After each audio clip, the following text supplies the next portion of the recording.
Chapter 448. Tang Xiaodang walked along the embankment to the wooden stack. After being exposed by Sang Sang, even though Ning Ke and Chun Pippi stood awkwardly together, he could not help but fly into a rage out of humiliation. He asked her to accompany Tang Xiaodang with the reason that he was worried. Only the three of them were left under the willow embankment. Chun Pippi looked at Tang Xiaodang walking away and shouted helplessly, "Are you angry because of this?" Tang Xiaodang did not turn around. Her clear and bright voice echoed on the lake. "I'm not angry because of this. I'm angry because you ran away when you saw her. I'm not afraid of her. You are already in the knowing destiny state. How can you be so afraid of her? It's really embarrassing." The little girl grew up fighting with snowfield direwolves and hot sea ferocious fish. From the shoes on her feet to the black braids behind her, every detail was full of optimistic fighting spirit. It was hard for her to understand where Chun Pippi's fear came from. Chun Pippi lowered his head to look at his toes that were exposed from the front of his robe, but he could only see his round belly. He couldn't help but feel sad. After a long silence, he said in a low voice, "Ever since I was young, my state has always been higher than hers. But when it comes to a real fight, I can never beat her." Ning Ke looked at him sympathetically and asked, "You didn't know she was here?" Chun Pippi glanced at Yi Hongyu under the willow and said angrily, "If I knew, why would I come here?" Ning Ke asked confusedly, "Didn't senior brother tell you?" Chun Pippi shook his head. Ning Ke sighed and said, "What a group of bad people." Yi Hongyu walked over from under the willow tree. Chun Pippi turned and walked to the willow tree. They passed each other. Yi Hongyu curled her lips and asked, "Don't you want to catch up?" Chun Pippi waved his hand and said without looking back, "Later, later." Ning Ke sighed and said, "It seems that he is really afraid of you. He doesn't even dare to say such shameless words."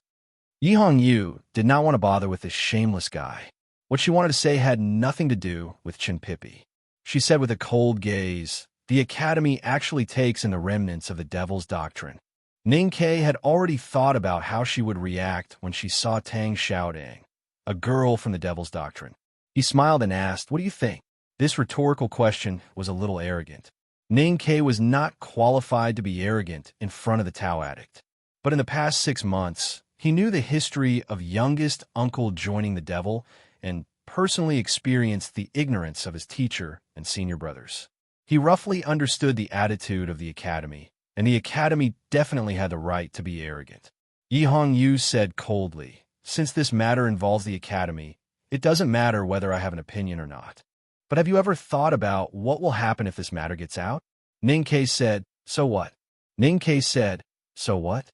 Would the West Hill Divine Palace dare to send people into the back of the mountain to search for people? There are countless devout Haotian believers in the world. They don't need evidence. All they need is a word from the temple." Yi Hongyu said, "The headmaster of the Academy might not care about the West Hill Divine Palace, but it is hard for him to deal with the discussions and anger of countless devout believers. He can't kill everyone in the world.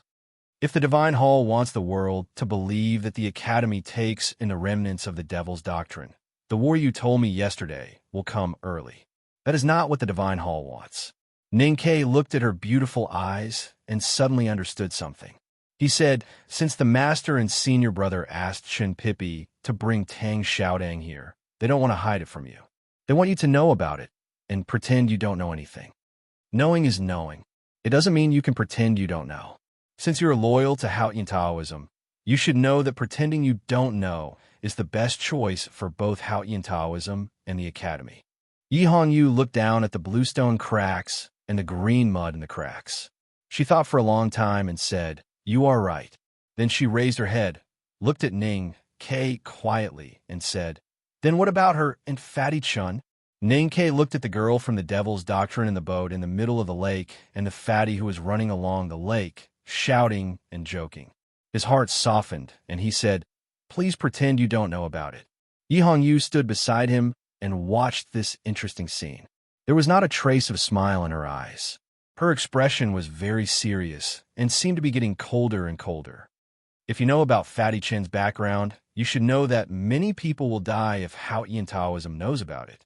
Chen Pippi and Tang Xiaodang returned to the academy in the evening and did not meet Yi Hongyu again. There was no big fight between the new powerhouses by the Yiming Lake. After dinner, Yi Hongyu thanked Sang Sang politely and sincerely expressed her compliments. Then, she returned to her room with the dried green Taoist robe. It seems that she didn't have a good time in the West Hill Divine Palace. Ning Ke looked at her back, disappearing in the corridor, and said. Sang Sang put away the bowls and asked casually, "How did you know?" Ning Ke looked at the messy bowls and plates on the table and said, "I can't believe she ate such disgusting dishes so happily and thanked you repeatedly." Sang Sang said uneasily, "I told her that I should be the one to cook. Now she thinks that I made these dishes. She must think that I am a bad cook." Ning Ke said, "You are my handmaiden, so you can only serve me. Why should you serve those outsiders? Besides, you are the successor of the Divine Priest of Light and have a higher status than her in the West Hill Divine Palace. She should be the one to serve you." Sang Sang did not say anything. She made him a pot of tea and went to wash the dishes. Ning Ke sat beside the flower rack by the window, holding a teapot and looking at the sky where the red clouds were turning black. His brows gradually furrowed. He was thinking about something. Why did the people in the back of the mountain of the academy let Yi Hongyu know about Tang Xiaodang? Could it really be an extremely arrogant declaration? Or did they inform the West Hill in advance to show respect?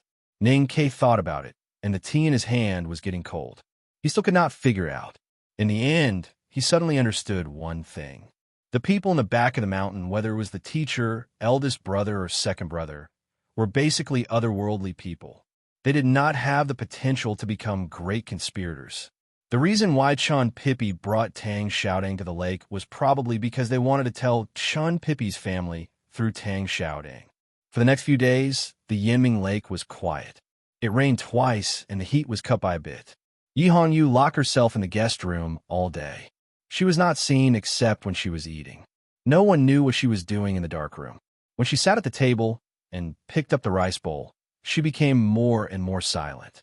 Ning Ke noticed that her eyes became more and more haggard, and her face became paler and paler. He could not help but be vigilant. Zheng Jing and his wife, the Grand Secretary of the Imperial Library, came to visit. After visiting the house by the lake, they were very satisfied with Ning Ke's generosity.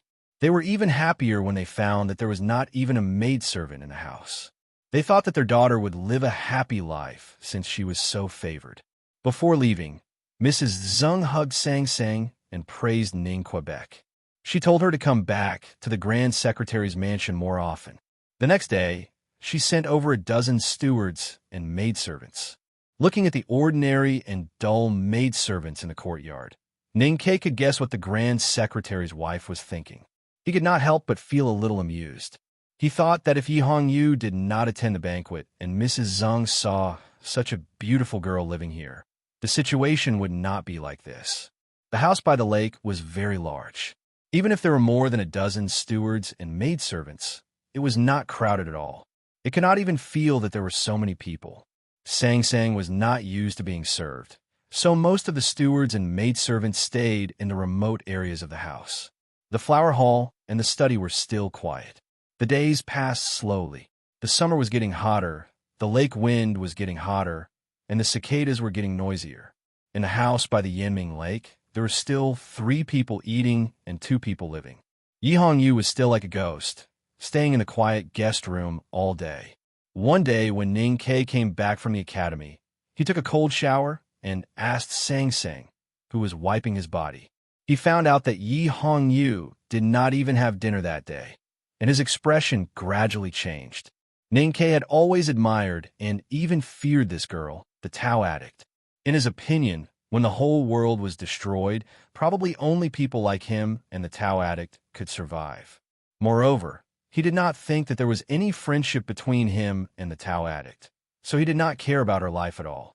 But he couldn't just watch her shut herself off like this and become an idiot, because that would be a pity. The cicadas were chirping, one louder than the other.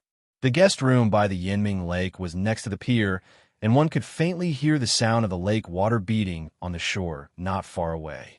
Ning-Ke walked along the stone path into the quiet yard and gently knocked on the door. There were some sounds in the room, as if someone was tidying up. When the door opened, he saw a face that was still beautiful but exceptionally pale. The sky was full of stars shining into the courtyard, and the girl looked more and more haggard.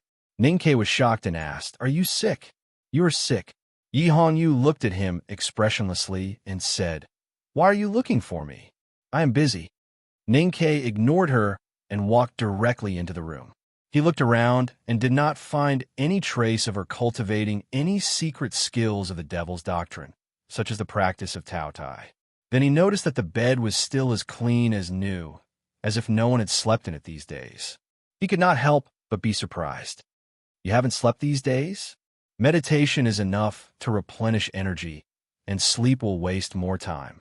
Meditation is meditation, and sleep is sleep.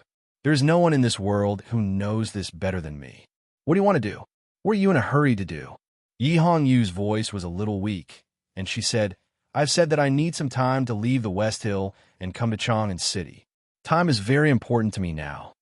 Ning-Ke turned to look in her eyes and said seriously, "Although I don't care about your life, and I know that there must be some bigwigs in the West Hill Divine Palace who want you to die, you are, after all, the Tao addict. If I let you die in my house, there will definitely be big trouble. I don't want to cause trouble. And please continue to cast your precious recommendation votes. Thank you. To be continued. If you like this work, please come to Chidian. Come to cast your recommendation votes and monthly votes. Your support is my greatest motivation." Chapter 449. It was a hot summer night. The starlight was like snow, but it was impossible for it to be cool. Yi Hongyu's face was as pale as snow, and her voice was as cold as ice. However, it made people feel as if she was not in the guest house by the lake, but in a snowy winter. "I won't die, so you won't be in trouble. I just need time to cultivate." Ning-Ke thought it was true, but he did not know what amazing cultivation secret she had taken from the Divine Hall. He said softly, "Cultivating alone is cultivation, and so is cultivating with each other. If you encounter any bottleneck, you may want to discuss it with me. Maybe it will help you." Yi Hongyu said coldly, "Will you be so kind?" Ning-Ke said calmly, "Cultivating with us can be a win-win situation." Yi Hongyu said calmly, "You said that even Chin Pippi did not dare to humiliate me with such obscene words. I did not expect you to be such a boring person." Ning-Ke was startled and said, "How was my previous words obscene?" Yi Hongyu looked into his eyes quietly and did not find a trace of shame or embarrassment. She thought that the cultivating with them was a secret in the Divine Hall's teachings. Did this guy really not know? However, she had seen too many shameless and cold-blooded acts of Ning-Ke in the Tianqi Mountains in the wilderness. She would not believe it. She said, "You are a student of the headmaster of the academy. Why do you want to steal from me?" I said, "I don't want to steal anything from you. I just want to study with you."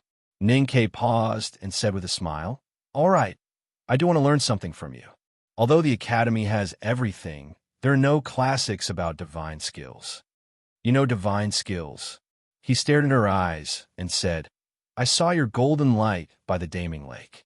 Yi Hongyu said, "Divine skills are a secret of Haotian Taoism." Ning-Ke said, "Sang Sang is the successor of the divine priest of light. She is qualified to learn divine skills. However, the great divine priest of light died too early, so she did not understand many things." Yi Hongyu frowned slightly. Ning-Ke said, "What are you worried about? Are you afraid that your disciple will starve to death? Are you afraid that Sang Sang will become the most powerful young man in West Hill?" Yi Hongyu said, "Are you trying to provoke me?" Ning-Ke said, "Yes." Yi Hongyu said, "Since I know it is a provocation, why would I agree?" Ning-Ke smiled and said, "Because you're the most powerful Tao addict. Are you worried that Sang Sang will surpass you?" Yi Hongyu said expressionlessly, "I never worry about something that will never happen." Ning-Ke asked, "Then why didn't you agree?" Yi Hongyu thought for a long time and asked, "What will you give me in exchange?" Ning-Ke answered seriously, "Rent." Yi Hongyu looked at him quietly and said, "I still underestimated you." Ning-Ke asked, "How shameless." Yi Hongyu nodded. Ning Ke turned around and walked out of the room. Yi Hongyu looked at his back and suddenly said, "You can't listen. She can't tell you."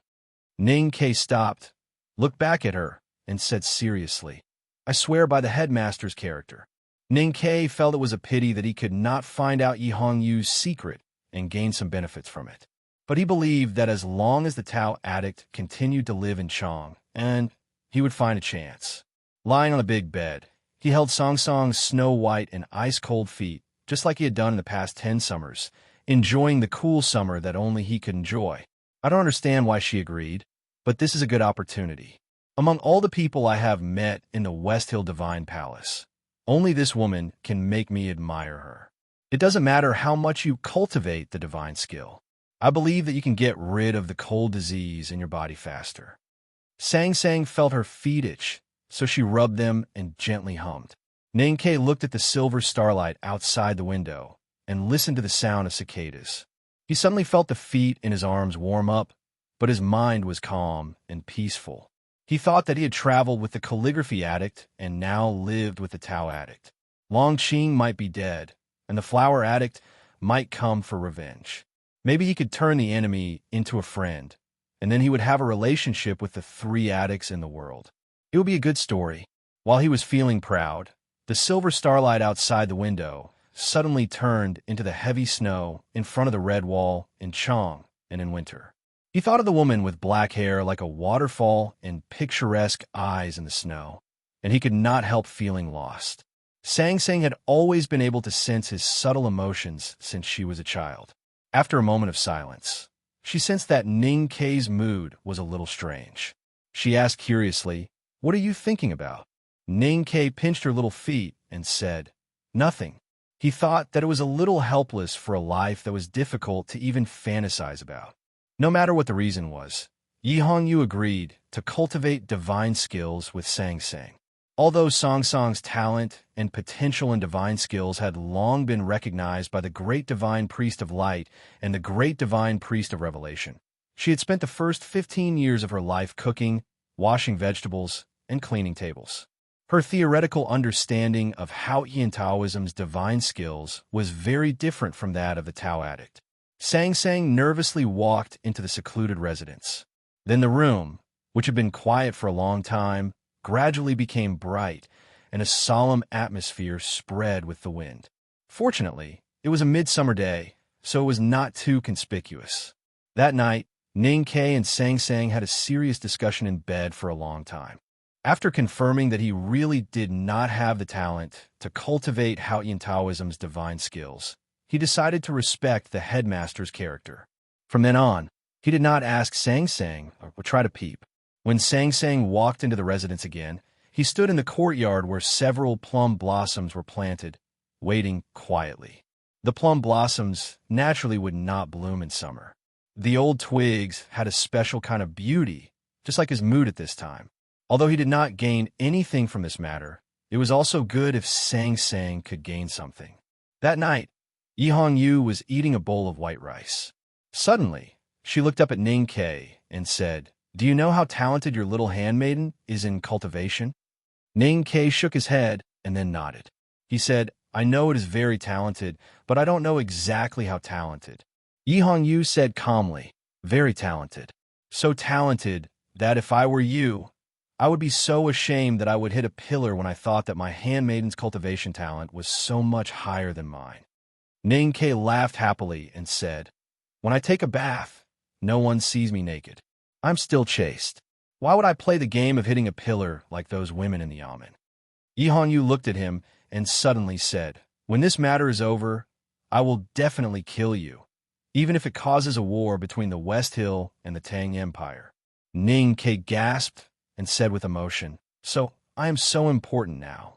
Studying the divine skill with Sang Sang did not bring much change to Yi Hongyu's life. She still stayed in the guest room for a long time. She was still focused and even a little crazy in her cultivation. Under the sunlight, she stared at the sword torn from the paper in a daze. Occasionally, she would walk out of the guest room and murmur to the sky in the courtyard. She stroked the bent old plum and seemed to be lost in thought. Her face became paler and her eyes became brighter. She looked more haggard, but she was still focused and determined. Ning Ke, who was watching from the side, finally understood why she was called the Tao addict. Only the words addicted to cultivation could describe this young Taoist priest. Naturally, Ning Ke thought of the people in the back of the mountain of the academy and the saying life is like a question. He thought of himself climbing the old library, entering the back of the mountain, understanding talisman Taoism, and even earlier meditating on calligraphy Taoism. He thought that they were all the same and could not help but feel sad. He suddenly walked to Yi Hongyu, who was beside the plum tree. Although cultivation does need to be crazy, it is not right to blindly cultivate. I have some experience. If you relax a little, you can see the sky beyond the pot. Yi Hongyu turned around and looked at him calmly. She said, "Where do you get your pride and confidence to judge that I have not passed the test you mentioned in the past 10 years of cultivation?" Ning Ke said, "But you can at least try again now." Yi Hongyu said sarcastically, "How? Take me to the old Taoist temple to worship? Or take me to enjoy the scenery in Chong, unlike how you took Mo Shanshan? Or do you want to cultivate together?" Ning Ke was slightly embarrassed. It was not because of the word dual cultivation, but because she mentioned the calligraphy addict. After he calmed down, he looked at her and said seriously, "Let's fight." Yi Hongyu's eyes brightened when she heard this suggestion. For a Tao addict like her, this suggestion was in line with her temperament. She smiled and said, "Do you dare to fight with me?" Ning Ke said honestly, "Your state of cultivation has dropped a lot, and you have been mentally exhausted these days. If I want to defeat you, this seems to be a good chance." Yi Hongyu said after a moment of silence, "The line between life and death is the line in my mind." Ning Ke said, "Same here." Yi Hongyu said, "Do you really believe that I am weak?" Ning Ke looked at her eyes quietly and said, "Maybe your lower state of see-through is just an illusion. But if I don't sweep a house, how can I sweep the world? I don't even dare to challenge you." Speaking of this, he smiled and closed his mouth.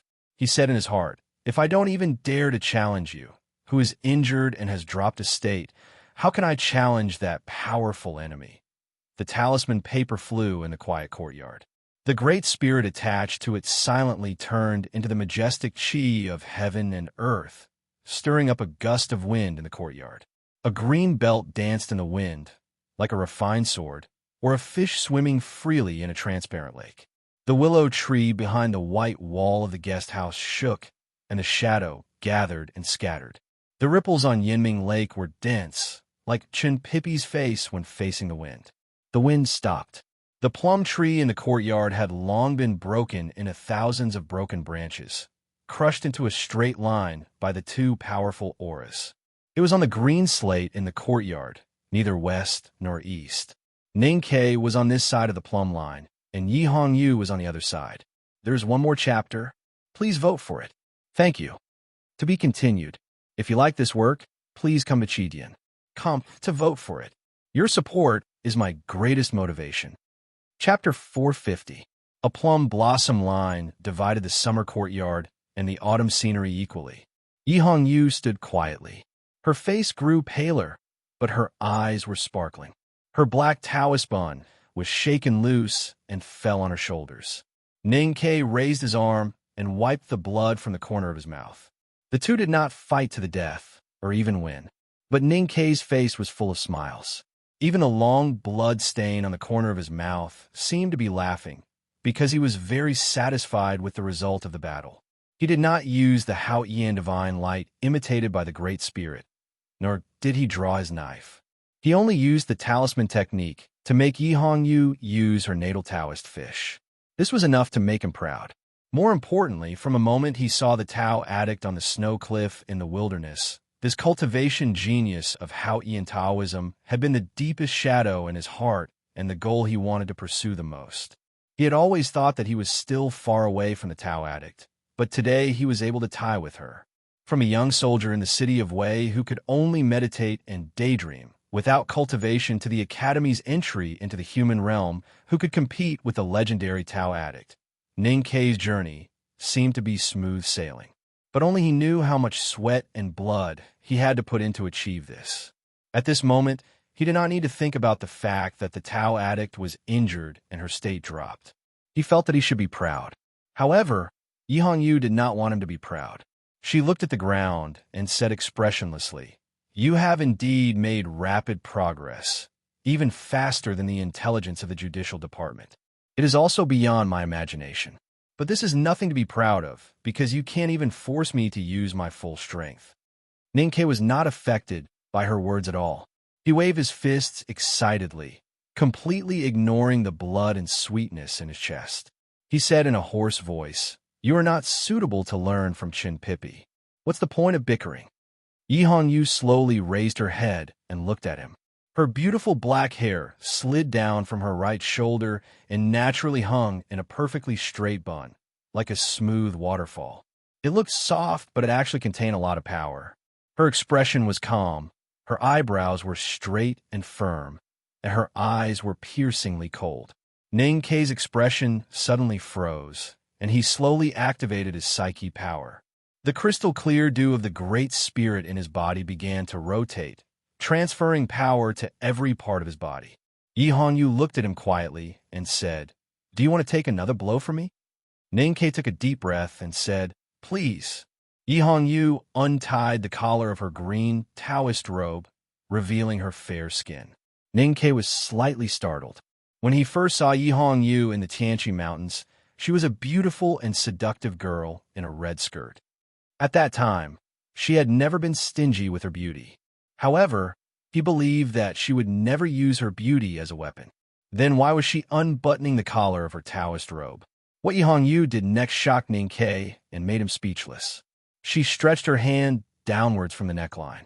As her hand entered, the thin green Taoist robe became even tighter, revealing the curves of the young girl's chest. It was so beautiful that it made one's heart beat faster. She took out a small piece of paper from her undergarments. The small piece of paper was very small, about the thickness of 2 fingers. Ink lines could be seen on the edges, but the ink lines were blurred by the rain or the young girl's sweat. Ninkei looked at the thin piece of paper between her fingers, as if he could smell the slight warmth from it. "This is a sword?" Yi Hongyu said calmly. "This is the strongest sword I have ever cultivated in my life." Ninkei's expression gradually turned serious, and he said, "I want to see." Yi Hongyu held the small piece of paper between her fingers and pushed it forward. She was standing at the other end of the plumb line, several feet away from Ning, Quebec. However, it was as if the piece of paper between her fingers was really in front of Ninkei's eyes when she stretched out her hand. Ninkei understood that Yi Hongyu's action of pushing the piece of paper forward was an extremely cold action of drawing a sword. Then he clearly saw the ink lines on the edges of the paper. Then he saw an extremely sharp and extremely powerful sword. The sword did not have any real external shape. There was only an endless, terrifying sword style that was like a great river coming from the sky. The sword style proudly laid across the courtyard and stopped on the plumb line, quietly in Yi Hongyu's hand. It spewed towards Ning Kei's eyebrows, using an invisible intent to form a visible wound.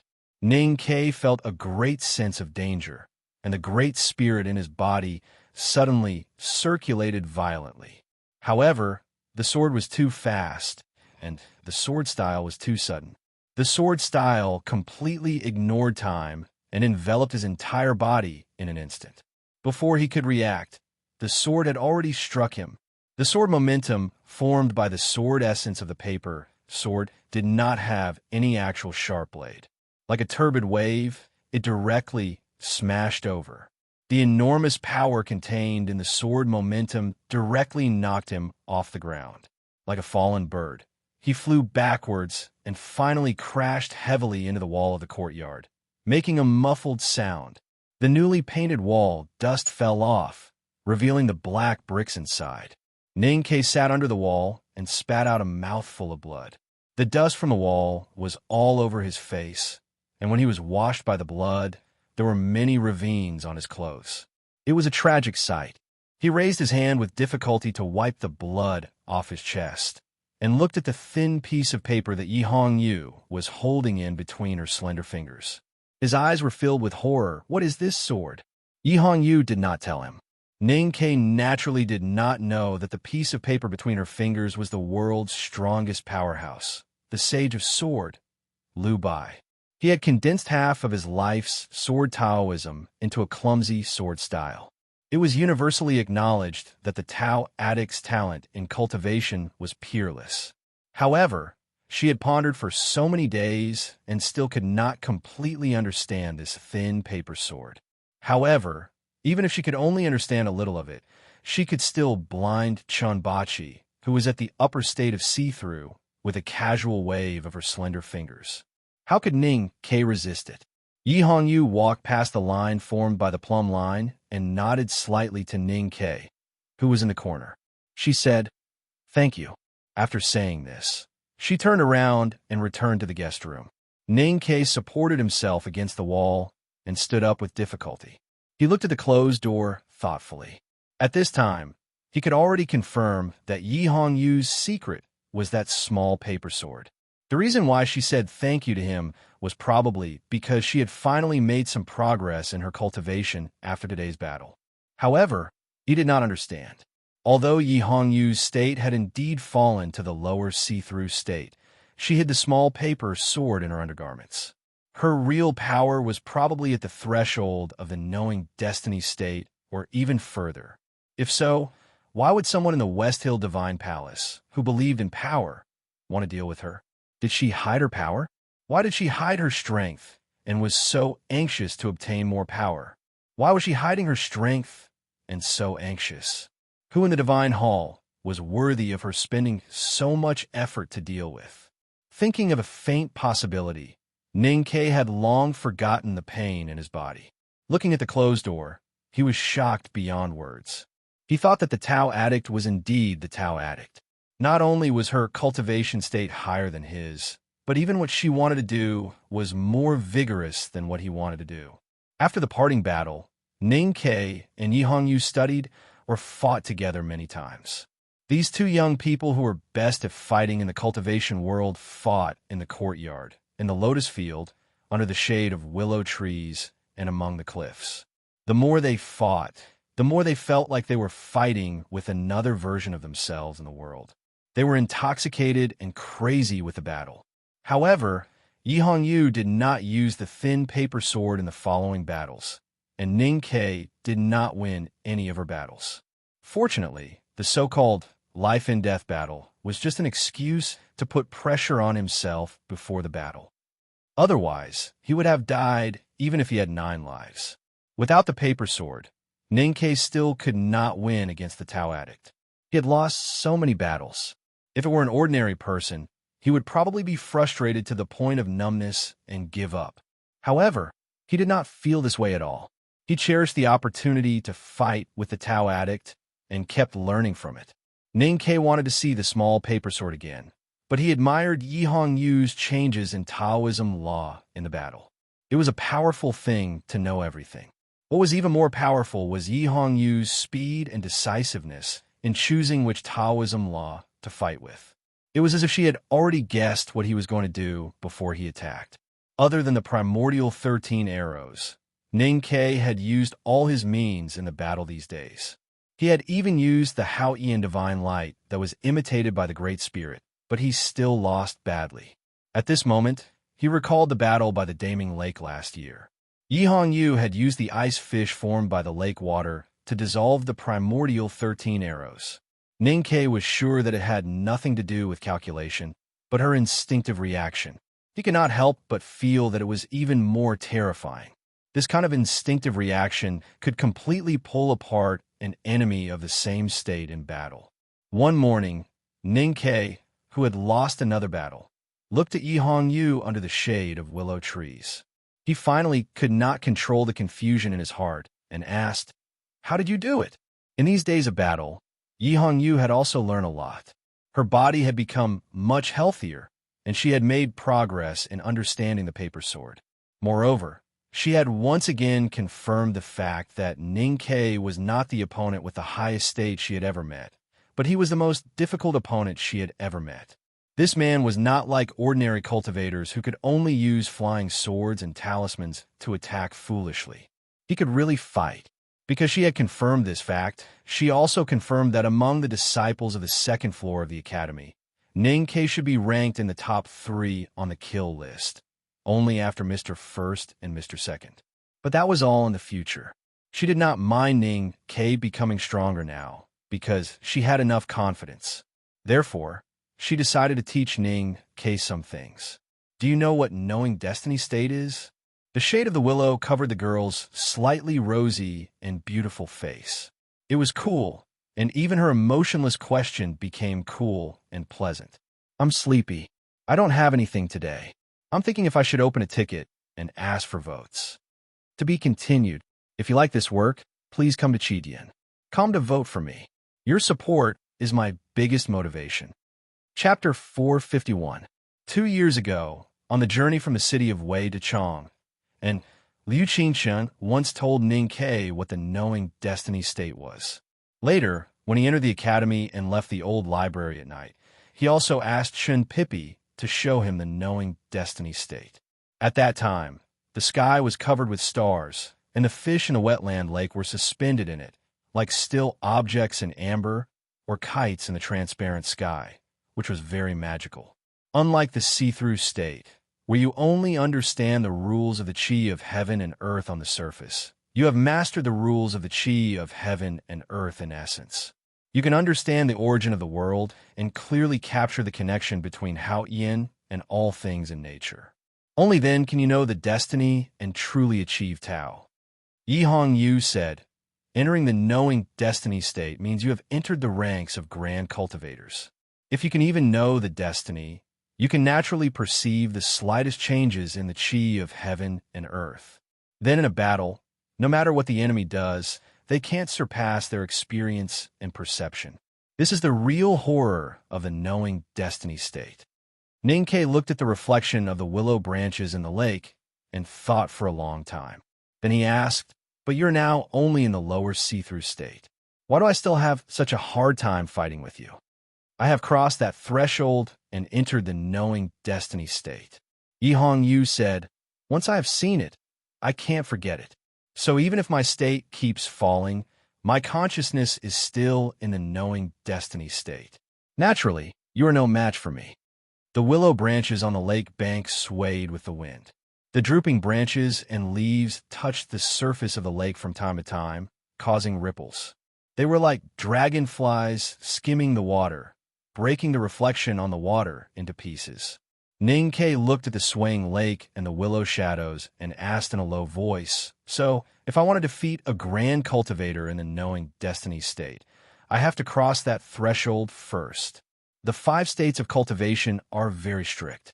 It is basically very difficult to challenge someone in a higher state without any special circumstances.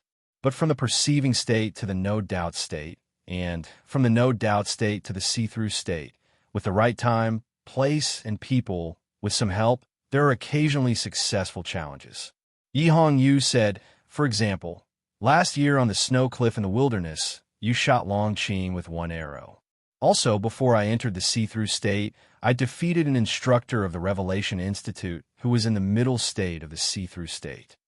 But the knowing destiny state is the real peak of cultivation. It is beyond the mortal world, and there's an insurmountable gap between it and the other 4 states. If a cultivator in the see-through state wants to challenge a grand cultivator in the knowing destiny state, it is like a mantis stretching out its forelimbs to stop a carriage on the road. He is destined to be crushed to death.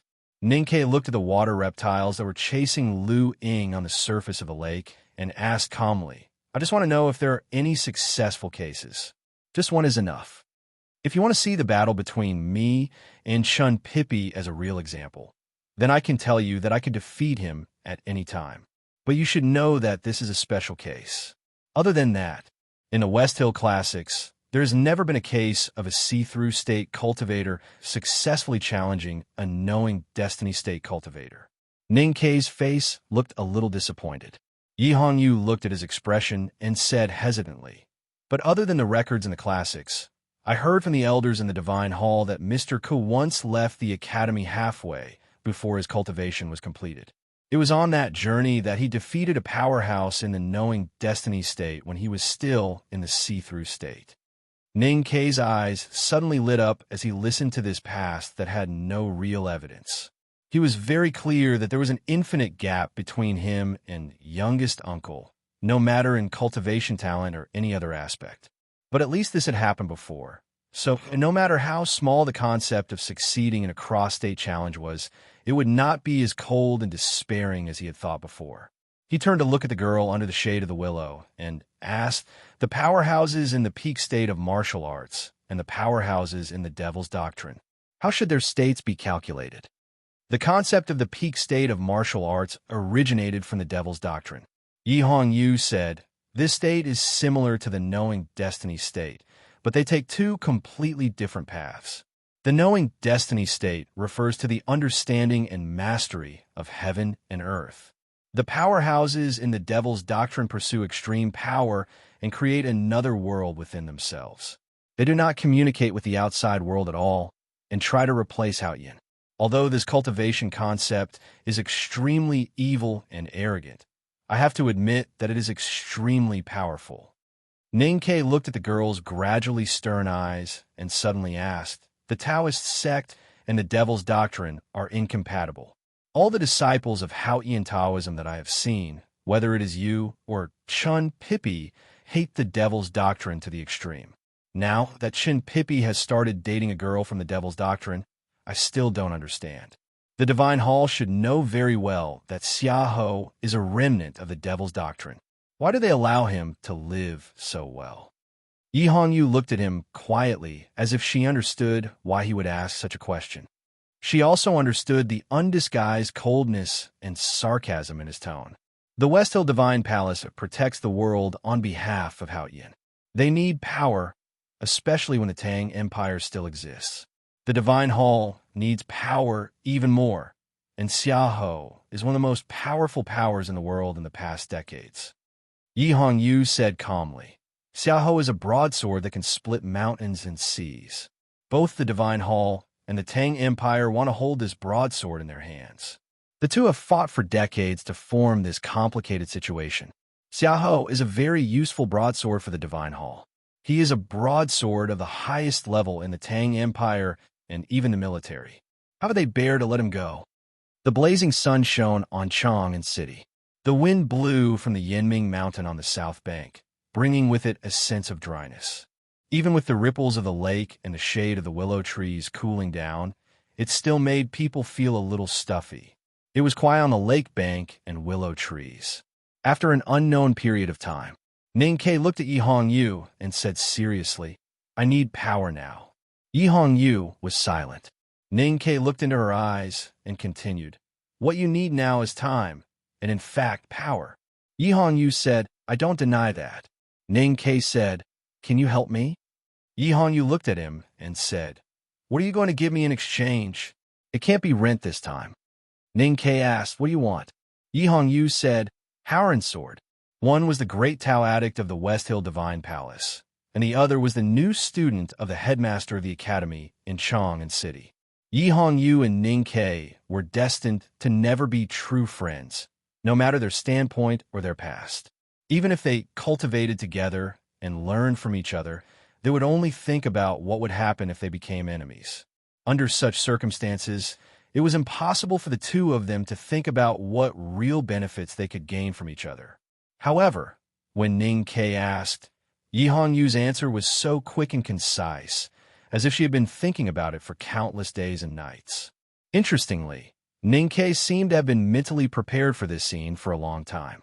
When he heard Yi Hongyu's request, he was not surprised at all. He asked, what are you offering? Yi Hongyu said, you saw my bargaining chip the other day. Ning Kei frowned and thought for a long time. He said, do you have complete autonomy over your bargaining chip? Yi Hongyu said, since he gave it to me, it is mine. Ning Kei looked at her and said, unfortunately, my bargaining chip belongs to the academy. I don't have complete autonomy. I need to go back to the academy and ask the headmaster for his opinion. Yi Hongyu said, go ahead. I don't think I need to remind you that this matter needs to be kept secret. Ning Ke nodded and left Yiming Lake. The grass hut at the back of the mountain of the academy was facing the wind. Fortunately, the mountain was lush with plants and was covered by the Cloud Gate tactical array.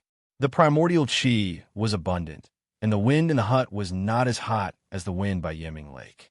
The headmaster sat on the futon with a book in his left hand and a pen in his right hand. He was copying something.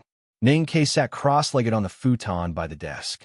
Ever since he arrived at the back of the mountain of the academy and entered the grass hut, he had been sitting on the futon for a long time under the headmaster's orders. The history book on the desk had been moved forward for 2 years. He had tried to speak during this period, but the headmaster did not respond at all. He was still focused on copying the book, as if his young disciple's words were just the wind blowing in from outside the hut. The headmaster casually threw the yellowish and old book in his left hand onto the desk. He put the pen on the inkstone, rubbed his wrist, and stretched. Ning Ke stood up as fast as he could. He took out a towel from the basin and wrung it dry. He handed it to the headmaster and poured away the remaining tea on the desk, replacing it with a hot one. You can't rush things. The headmaster threw away the towel and picked up the slightly hot teacup. He gently blew the foam on the surface and said, "Just like tea. How can you drink it if it's too hot?"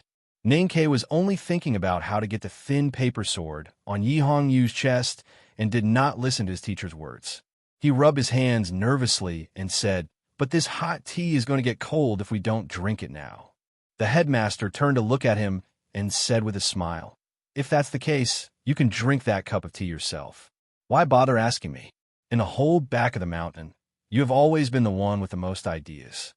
Ning Ke had no choice but to listen to the instruction and warning hidden in his words.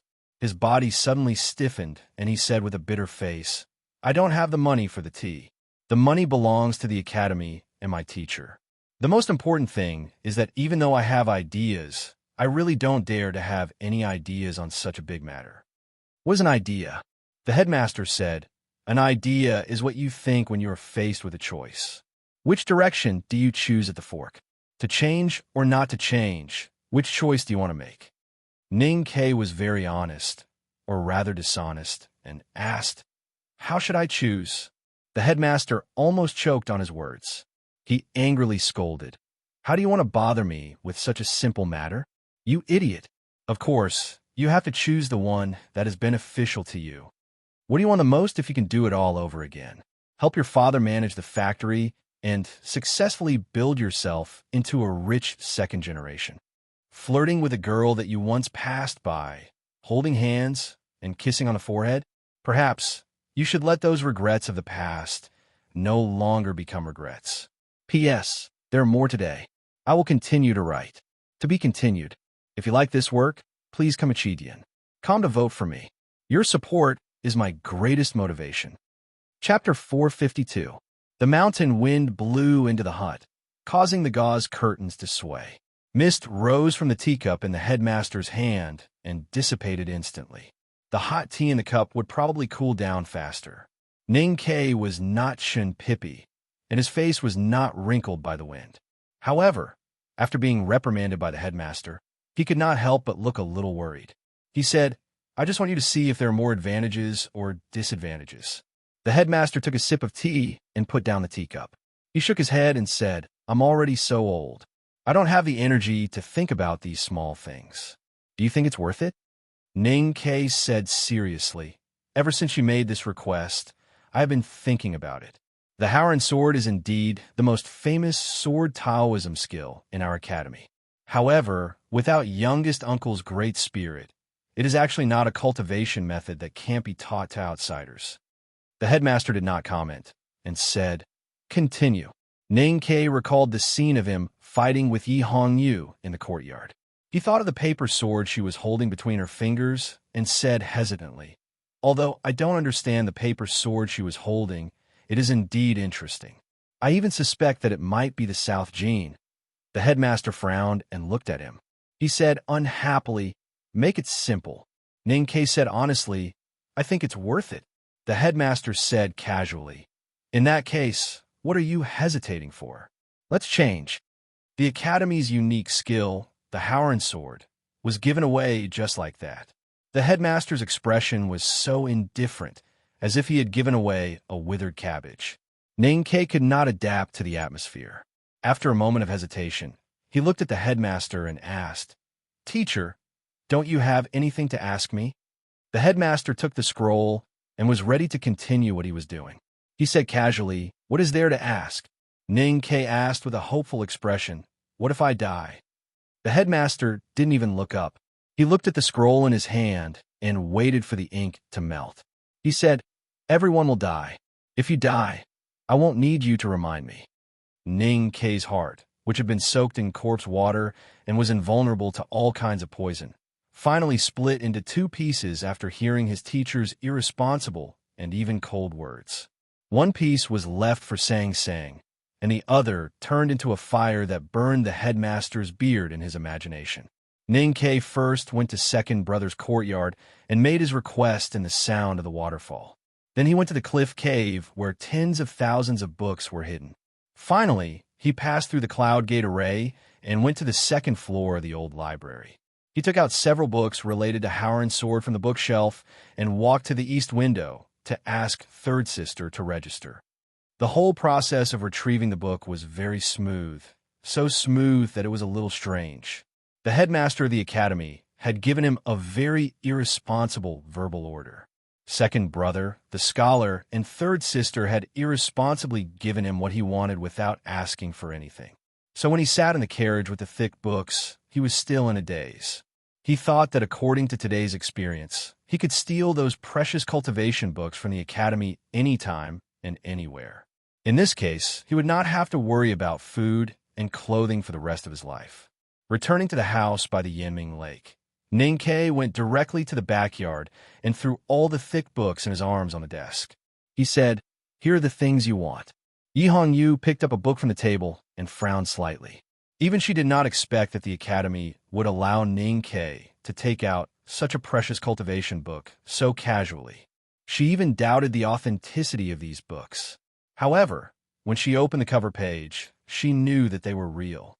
Ning-Ke found that the book in her hand was a preliminary exploration of Howren's sword. It was the same book that he had read in the old library when he vomited blood. He could not help but feel a little emotional. After a moment, he got rid of this emotion and looked at Yi Hongyu, who was immersed in the book. He reminded her, "What about mine?"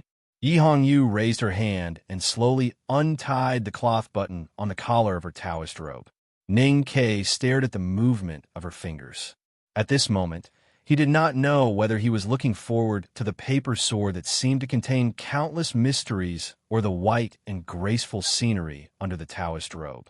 Yi Hongyu took out the thin paper sword that was hidden deep in her undergarments, but did not hand it over. Instead, she stared at Ning-Ke's eyes and said, "I have two requests." Ning-Ke said, "Go ahead." Yi Hongyu said, "You can only read this paper sword for one night." Ning-Ke shook his head and said, "Impossible, unless you also only read these books about cultivating Howren's sword for one night." Yi Hongyu smiled slightly and was about to say something. Ning-Ke suddenly thought that the young Taoist girl in front of him was a genius in the cultivation world.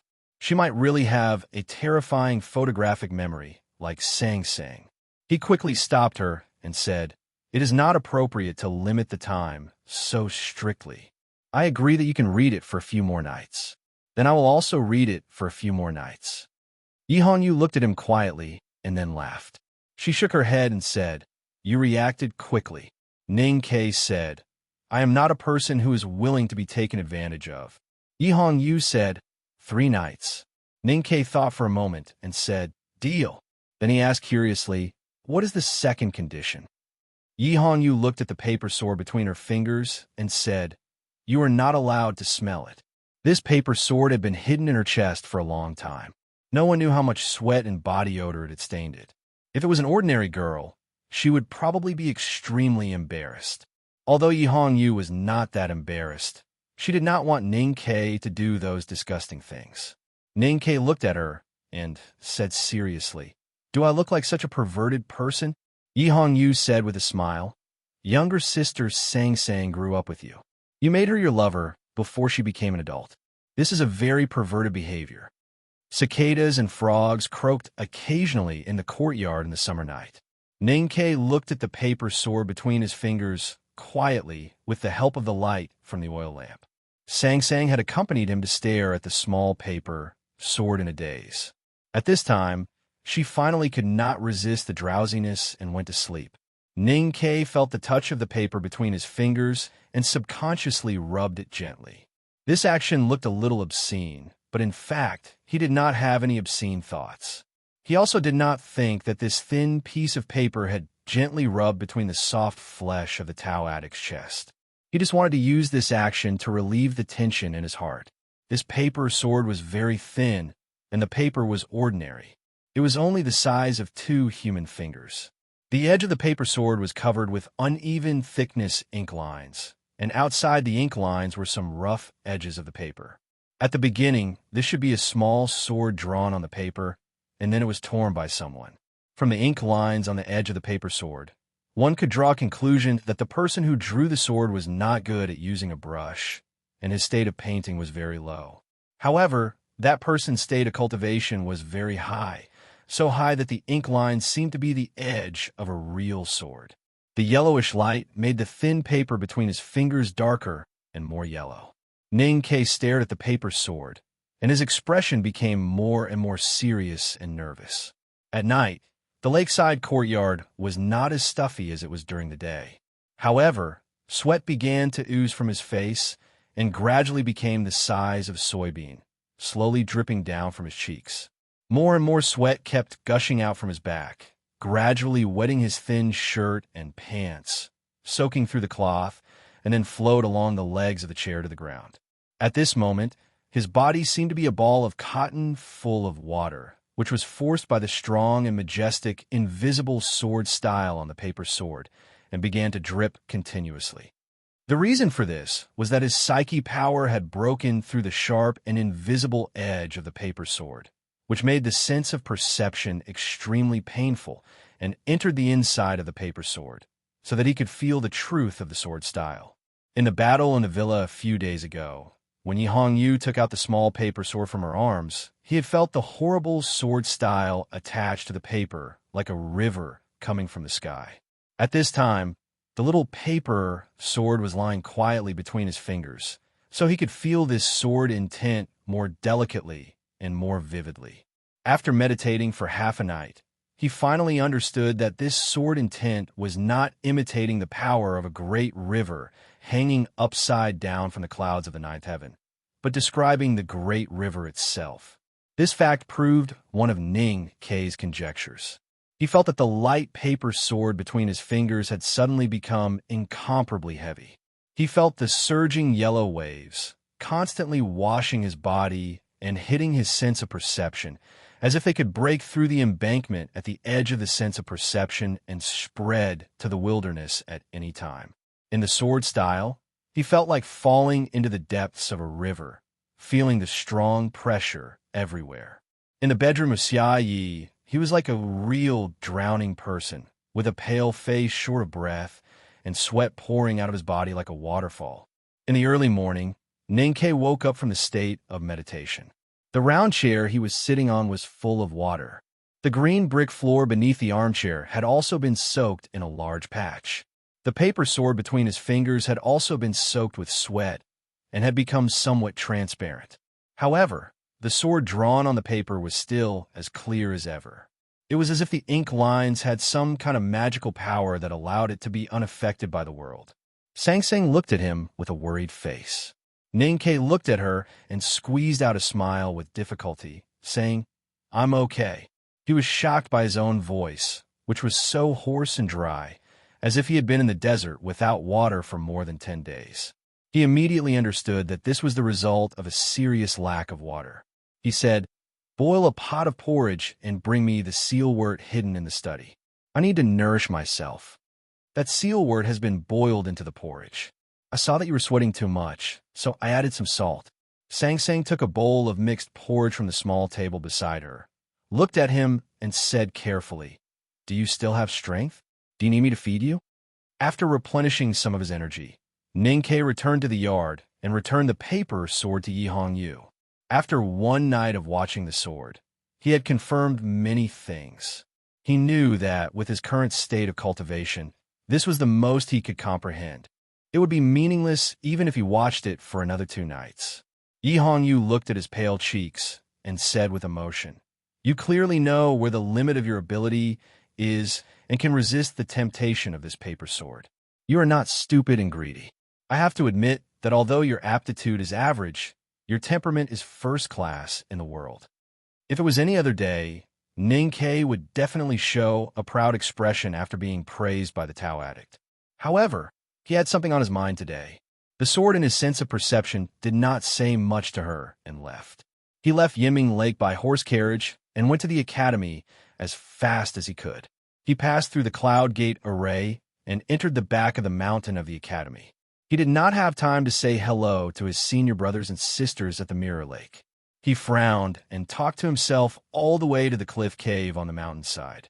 In the pavilion by the quiet lake, Seventh Sister put down the embroidery needle in her hand and looked at Ning Ke's back disappearing into the forest. She frowned and murmured, "Youngest brother looks a little weird today, as if he is crazy." Sixth brother, who was repairing the water wheel by the stream and releasing fish for the big white goose wooden fish, straightened up and looked in that direction. He shook his head and said, "Why does youngest brother look like 11th brother today?" Ning Ke did not know what his senior brothers and sisters were talking about. He walked to the bottom of the cliff cave like a silly guy and walked to the scholar's table. The scholar was reading and did not even look up at him. Ning Ke stood beside the scholar and stopped talking to himself. He was silent for a long time. When those lines gradually overlapped and formed in his sense of perception, his eyes brightened. He walked directly to the back of the table and pushed the scholar away from the chair. He took a piece of paper and a brush pen and dipped it in ink. He began to immerse himself in writing. The scholar was the most strange existence in the back of the mountain of the academy. He was usually very good-tempered, but if someone disturbed his reading, his temper would become very bad. Even eldest brother or second brother did not dare to disturb him when he was absorbed in reading. Today, he was so violently pushed away by Ning Quebec. He was holding a roll of agricultural books with great interest. He suddenly became angry and rolled up his sleeves to beat Ning Quebec. However, when he saw what Ning Ke wrote on the paper, his fist that had been raised in the air slowly fell down. He curiously stood behind Ning Ke and looked at it more and more attentively.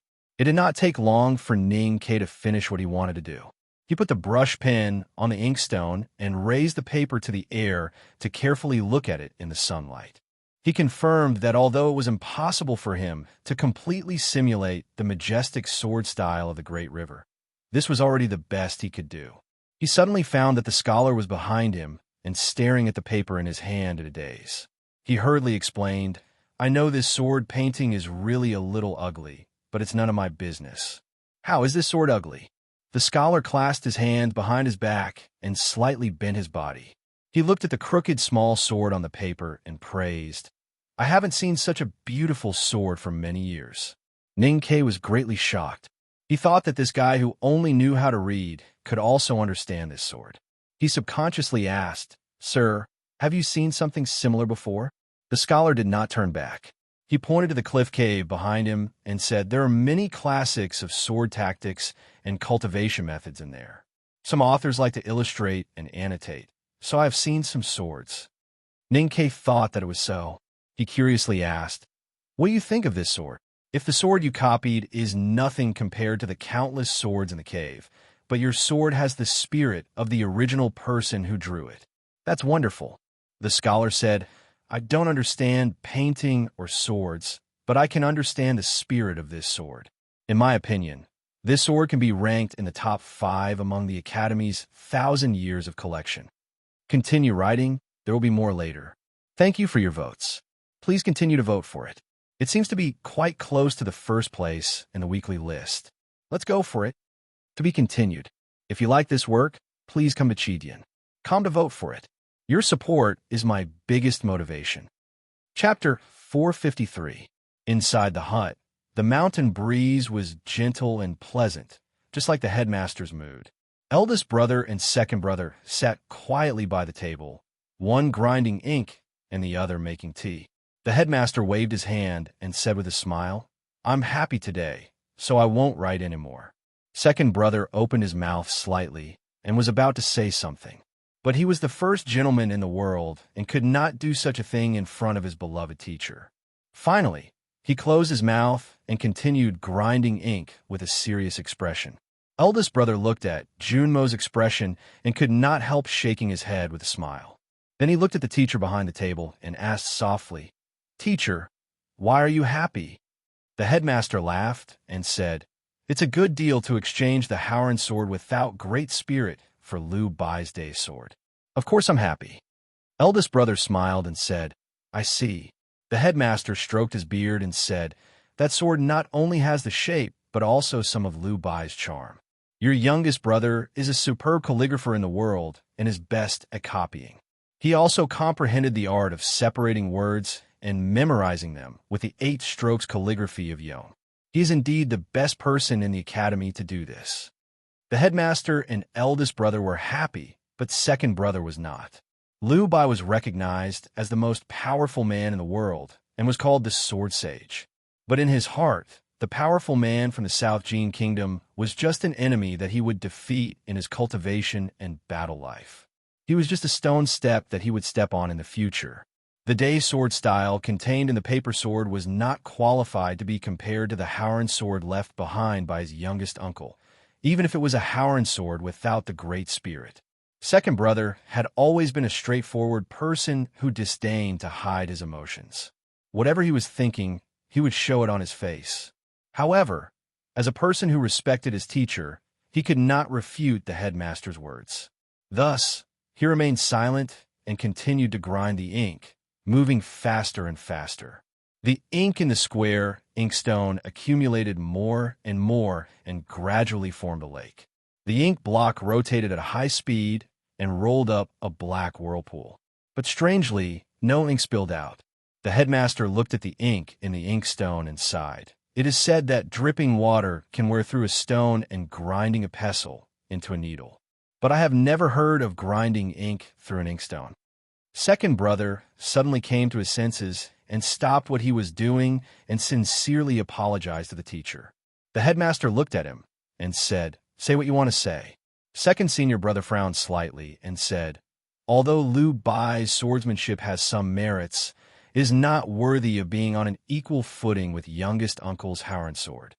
Moreover, youngest brother's methods are not very honorable." The headmaster said, "Since it is good, we should take it generously." The headmaster frowned even more.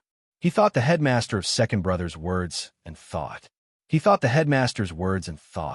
Suddenly, he realized that he had been so disrespectful to his teacher, and he couldn't help but feel regret.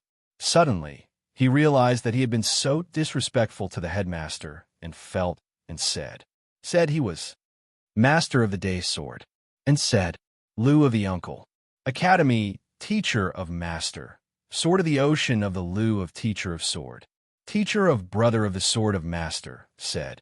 It is the same reason why the academy accepted the day sword. We are just preserving the wisdom of the previous generations and hope that it will sprout again.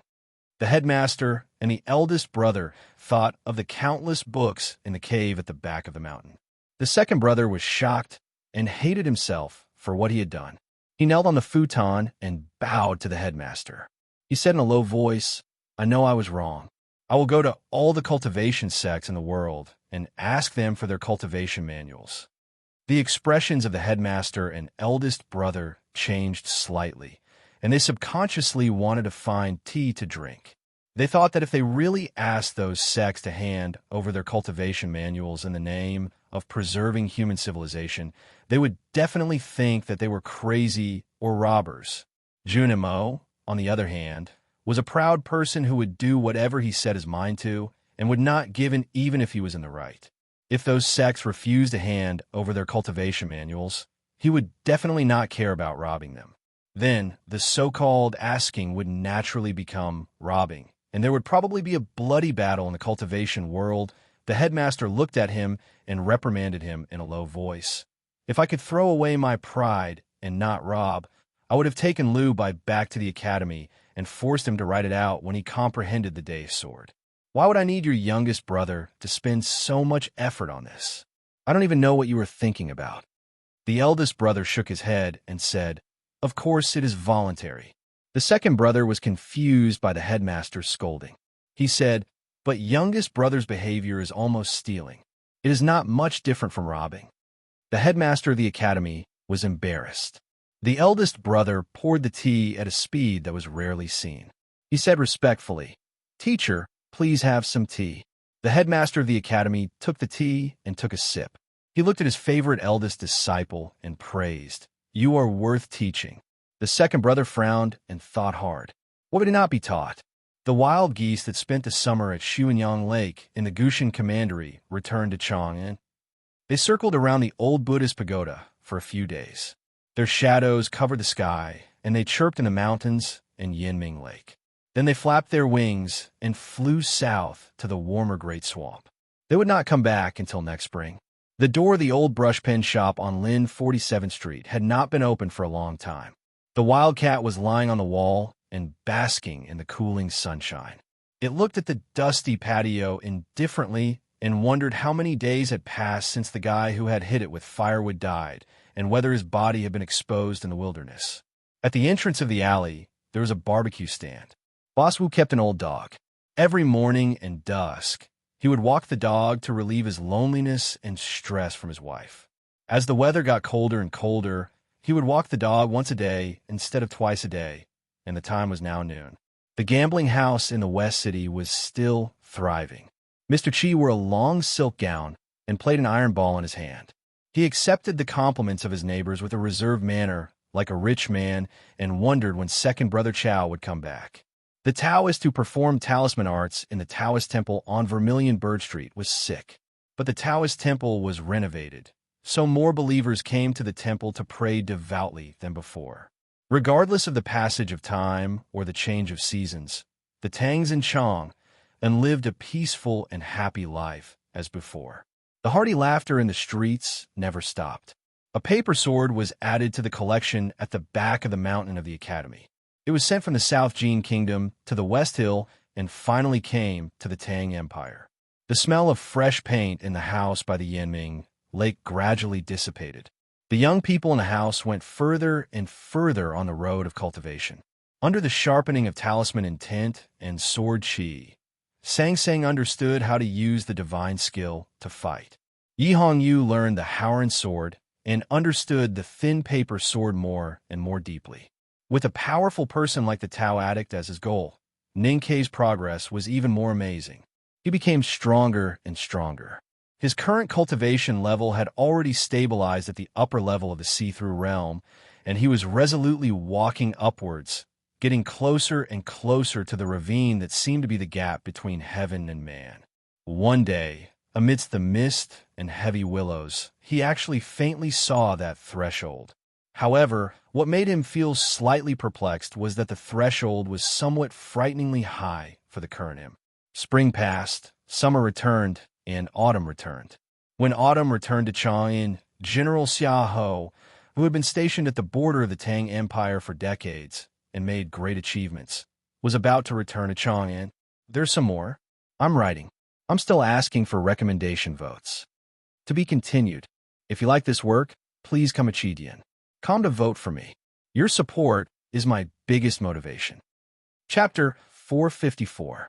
According to the laws of the Tang Empire, the soldiers who had gone out to war had to return to Chang and through the East City Gate. Hence, the meritorious post, which was more than 10 miles away from the East City Gate, became a very important place. Since the founding of the Tang Empire 1,000 years ago, countless famous generals and warriors had passed through this place with glory and achievements. The stables in the post and the poplar trees along the straight official road had witnessed many historical scenes with their own eyes. Xiaoho looked at the majestic city in the west and remained silent. According to the rules of the imperial court, he and his subordinates had to spend the night in the Merit Inn. They would enter the city the next morning and then go directly to the palace to see His Majesty. Chang and looked extremely majestic in the twilight. The black and cyan city walls reflected the light of the setting sun and glowed with a copper color. It looked indestructible and unusually magnificent. As one of the four most respected generals of the Tang Empire, Xiahou, who had been in the army for many years, naturally had deep feelings for Chang'an. However, not many people knew that although he often returned to the capital to report on his work, and the general's mansion was in the North City, he did not spend much time in Chang'an.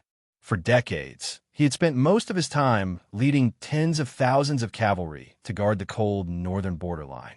He helped the empire to open up new territory and intimidate the cavalry of the Yin Kingdom and the Left King's palace. Now that he had finally left the cold northern borderline, tens of thousands of cavalry were all left near the northeast border military camp in Tuyang City.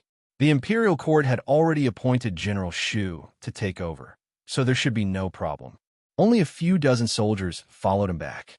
The imperial court had explicitly allowed him to bring more soldiers back to Chang'an. However, he was very cautious on the eve of his retirement and did not do anything that might arouse the suspicion of the civil officials. In order to reassure the imperial court, Xiaohu's two sons were still in Chang and imprisoned in the general's mansion. As for his legal wife, relatives, and loyal old servants, they had already returned to their hometown a few months ago. They cleaned up the old fields, took out pickles from the old cellar, and dried them in preparation for his retirement. Of course, that was not Xiaohu's real hometown. His real hometown was in the cold region of the far north, which was the largest tribe of the Desolate Man. As the Desolate Man moved south, he could no longer return to his hometown. Perhaps it had been since the day he betrayed the Enlightenment doctrine. Gushi is dead. Lin Ling is dead. Many people who follow me back then are dead. As the sun set, the sky became darker and darker. The purple bronze city wall of Chang and was gradually painted with an ominous blood-red color. Xiahou squinted at the wall and thought of his trusted subordinates who had left him over the years at the cost of their deaths. He could not help but feel a little sad. In spring, the news of Huang Xing and Yu Shuizhu's death spread from Chang into the military camp. This news did not make him sad, but made him a little vigilant. Sadness and vigilance were not emotions that an expert should have. Xiahou had been forcefully suppressing these emotions, so he began to feel tired and coughed in the twilight. The Great Tang military was a place that worshipped the strong. An ordinary general would never be willing to cough in front of his subordinates and reveal his weak side. But Xiahou did not care, because he knew how powerful he was in the eyes of his subordinates, and he knew that he was still powerful. Defender General of the state, Su Shi, had been coughing for more than 10 years, but he was still the number one person in the Great Tang military. No one could replace his prestige or his majesty's favor. Xiahou coughed repeatedly. Perhaps he thought that after entering Chang'an tomorrow, he would be unarmored and free from the last bit of fear, so he coughed very happily and even seemed a little presumptuous. The guard captain, standing at the gate of the courier station, looked at the broad figure of the general in front of him and listened to the coughing. His face revealed a worried expression. In his eyes, the general was indeed still powerful, but he had seen with his own eyes several battles between the general and the powerhouse from the Devil's Doctrine in the wilderness, so he was very worried. At this moment, the ground outside the wall of the courier station suddenly trembled a little. Neither the respectful, low-ranking officials in the courier station nor Xiahou's guard noticed this slight tremble. Although Xiahou was a powerhouse at the peak state of martial arts and one of the most powerful and terrifying men in the world, he was not a real god, so his cough could not make the ground tremble. He quietly looked at Chang and City into the sunset, then turned around and walked into the courier station. Someone was waiting for him in the room of the courier station. It was an extremely tall and burly man, even taller than Xiahou by half a head. His expression was solemn, and his figure was straight, like an indestructible mountain. This man wore a cloth robe, and under the thin material, traces of armor could be seen faintly. There was also a solemn aura of talisman inscriptions seeping out from the cloth. When Xiahou stood in front of this mountain-like man, he was obviously shorter than the other party, but he felt more burly and stronger than the other party, so he did not need to raise his head.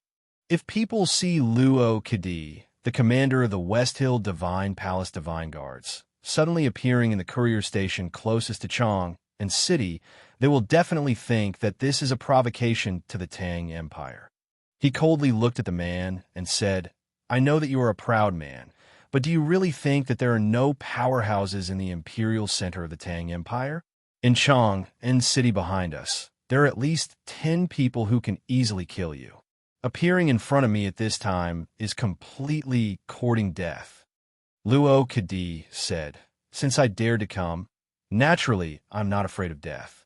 In my opinion, General Xiaoho, returning to Chang and city is more like seeking death. Can you still come out alive? Xiaoho's expression did not change, and he indifferently said, in small countries like the South Jin, Song and you, your status in the Divine Hall can give you unlimited respect. But here in Chang'an City, in my eyes, you are just a dog raised by the hierarch. What right do you have to speak to me in such a tone? A trace of anger flashed in the depths of Luo Kadi's eyes, but he forcibly suppressed it and said with a cold smile, I admit that I am a dog raised by the hierarch lord, and you are a lion raised by Haoyan. Now that you have lost your spirit, you still want to return to Chang and city. Do you really want to make your enemy happy? Xiaoho said in a low voice, this is an agreement between me and the academy. Looking at the world, who dares to obstruct it? Even that master of yours does not have this ability. The Divine Hall is very happy to see General Xiaoho enjoy a happy old age. But are you really willing to do so? Luo Kadi took out a letter with a rune fire seal and handed it over. He said, this is a letter written by the hierarch, Lord himself. He invites you to West Hill. No, back to West Hill. Xiaoho took the letter, and his expression still did not change. Luo Kadi said, the Divine Hall really needs your power. Furthermore, the hierarch Lord has said that retiring does not mean that you have to live in the countryside forever. There will be a time when you will return. Xiaoho looked at him, and his two iron-like eyebrows slightly raised. He said, what can you give me? Luo Kadi said, since you are loyal to the Empress, then the West Hill Divine Palace promises that in the future, in the fight for the throne of the Tang Empire, the Divine Hall will do its best to help the Empress's prince succeed. With the terrifying power of the West Hill Divine Palace, it was a very sincere invitation for Xiaoho to throw out such a heavy bet a long time in advance. However, to Luo Kadi's surprise, in the face of the hierarch Lord's sincerity, Xiaoho did not show the expected emotional reaction. Instead, he said directly, I won't see you out. Luo Kadi suppressed his anger and said, the Divine Hall needs an answer. Xiaoho said, I am very grateful, and I will seriously consider it. That is my answer. The ground of the Merit Post House trembled slightly again. Luo Kadi left quietly. The officials and people in Chang, and who were preparing for the welcoming ceremony, would probably never know that the West Hill Divine Palace's Divine Guard commander had once come to Chang and tried to lead General Xiaoho to another path. Looking at the letter written by the West Hill hierarch, Xiaoho's face revealed a mocking smile. He knew that this was indeed a letter written by the hierarch lord. Over the years, he had received 7 letters written by the hierarch lord, and was very familiar with the handwriting on the cover. He was mocking the intention of the West Hill Divine Palace to help the Empress's own prince ascend to the throne of the Tang Empire. If the West Hill Divine Palace knew that the Empress was his most beloved sister, Xiatian, and that the prince had half the blood of the desolate flowing in him and the aura of the Enlightenment doctrine, would the bigwigs in the Divine Hall still dare to do this? The mocking smile on Xiaoho's face slowly turned into a self-deprecating one. His fingers slightly tightened, ready to crush the letter written by the hierarch Lord into powder. However, for some reason, he hesitated for a moment before stopping. General Xiaoho, who had been stationed in the northern borderline for the Tang Empire for decades, did not raise any conditions and was willing to retire. The officials in the imperial court felt a little strange, but immediately felt much more relaxed. After asking for His Majesty's orders, the imperial court gave the general the highest treatment and honor. In the early morning, under the warm guidance of the officials from the Ministry of Rights and the respectful gazes of the Yulin Royal Guards, Xiaohou put on a new set of armor and rode towards Chang, and with dozens of bodyguards. The official rode in front of the east gate of Chang and had long been washed clean. In the solemn music, Prince Li Peiyan of the Tang Empire led the civil and military officials out of the city to wait. Countless celebrities in the city were also waiting eagerly. The imperial court had already drafted the edict and was waiting for Xiaohou to enter the palace to have an audience with him. At this time, the edict was quietly placed in the palace, with dazzling rewards and titles of nobility. Looking at the dense, welcoming crowd from afar, Xiaohou disregarded the advice of the officials from the Ministry of Rites and dismounted in advance. He pulled Ma Jiang and walked in that direction. Seeing this scene, the prince smiled and shook his head. He waved away the eunuch beside him, who was trying to dissuade him, and walked towards him at the same time. The two met in front of the departure pavilion outside the east gate. Xiaohou calmly saluted to the prince. Li Peiyan found it difficult to calm down. Looking at his dark face, he sighed and said, "It's good that you're back." The officials of the Tang Empire did not like General Xiaohou, who was famous for his arrogance and violence. For decades, there had been rumors that Xiaohou had killed prisoners of war and innocent people to pass off as military exploits. No one knew how many laws of the Tang Empire had been violated. However, there had been no evidence. Moreover, everyone knew that this general was highly regarded by the empress, which meant that he was also highly regarded by the emperor. Perhaps for this reason, the people of Chang and did not sincerely love General Xiaohou like they did the other three generals of the empire. Although Xiaohou did not kill the Tangs indiscriminately, the simple and direct people of Chang and always felt that violence was not a real ability. After all, Xiaohou had guarded the bitter northern frontier for decades for the empire. Today he had retired, but he was still warmly welcomed by the people of Chang, and the crowds on both sides of the street cheered and applauded from time to time. There was a tea house on the side of the street. The shopkeeper and waiters of the tea house all ran to the street to welcome the return of the general. No one cared about the business at all. Fortunately, there were not many customers in the tea house at this time. Ning Ke and Sang Sang sat at the table by the window. He listened to the cheers and applause from the street and looked at the back of Xiaohou, who had just ridden past the tea house. After a moment of silence, he said, "Compared to when he was in Tiang City, he really has aged a lot. If I finish it today, I will finish it for this month. I suddenly feel relaxed, just like Xiaohou today. There won't be many updates tomorrow, because my father-in-law and mother-in-law have come back from Yinchuan for a vacation. I will go back to my parents' home with the leaders. Please continue to cast your monthly votes and recommendation votes to support me. At midnight, I will send a special chapter to ask for monthly votes. Friends who have updates to remind you, please forgive me if it disturbed your sleep." To be continued. If you like this work, please come to Chidian.com to cast your recommendation votes and monthly votes. Your support is my biggest motivation. Chapter 455. Ning Ke had met Xiaohou for the first time by the Hulun Sea last year. Later, they had a close encounter in Tuyang City. At that time, although Xiaohou had failed in the fight for the Ming hand scroll of the Tomes of Arcane and was forced to reach an agreement with the Academy to retire, he was still calm and confident, and even had a hidden aggressiveness. However, Xiaohou had obviously aged a little today. Although he was wearing a brand new armor, his eyes were still cold and indifferent, and his body was still tall and straight like a mountain. Ning Ke could faintly smell the musty odor of a damp woodshed for many years coming from this general. Although the news that Xiaohou had been repeatedly assassinated by the powerhouses of the Devil's Doctrine in the wilderness was strictly kept secret by the Tang military ministry, it still gradually spread and naturally reached Ning Ke's ears. The Devil's Doctrine's method of eliminating traitors is more direct and powerful than I thought. Ning Ke looked at the back of Xiaohou, who was covered by the crowd in the distance. He thought that if Xiaohou's armor was really destroyed by the giant knife in Tang's hands, his originally extremely pitiful hope of success might be a little luckier. Xiaohou was an imperial general with a glorious title. He was not someone like Censor Zhang Yiqi or Huang Xing, who could be easily assassinated. The most critical problem was that Xiaohou was still so powerful even though he was getting older. It was basically impossible for Ning Ke to assassinate him without leaving any evidence. The imperial court and the academy tacitly allowed Xiahou to retire peacefully. No one knew what the West Hill was thinking.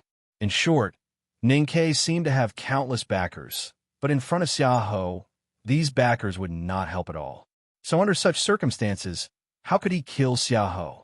In the 15th year of the Tang Tianqi era, a plan gradually formed in Ning Ke's mind. However, every time he thought of this plan, even he himself felt that it was a little ridiculous, because no matter how he looked at it, there was no possibility of success. If others, such as Li Yu, Yi Hongyu, or Chun Pippi, knew the true content of his plan, they would think that there must be something wrong with his brain. In the whole world, probably only second brother and Chao Xiaoshu would agree. Sang Sang held her chin and looked at the crowd below the tea house. She suddenly turned her head and looked at Ning Ke with a worried expression. She said, "Why are you so anxious?" Ning Ke said, "I've been waiting for 15 years. I think I'm very patient." Sang Sang said seriously, "Let's wait until he's older and we're stronger. Let's wait for him to retire in the countryside for a few years. Won't we be more confident then?" Since she was a child, Ning Ke did not want her to think about those bloody and cruel things, but it did not mean that he did not teach her. In fact, whether in Min Mountain or on the grassland outside the city of Wei, he had been instilling a certain concept in the little handmaiden. No matter the enemy was old, weak, women, or children, as long as she could defeat the enemy, no matter how shameless it was, no matter how sad it was, she had to endure it until the most confident moment before she took action.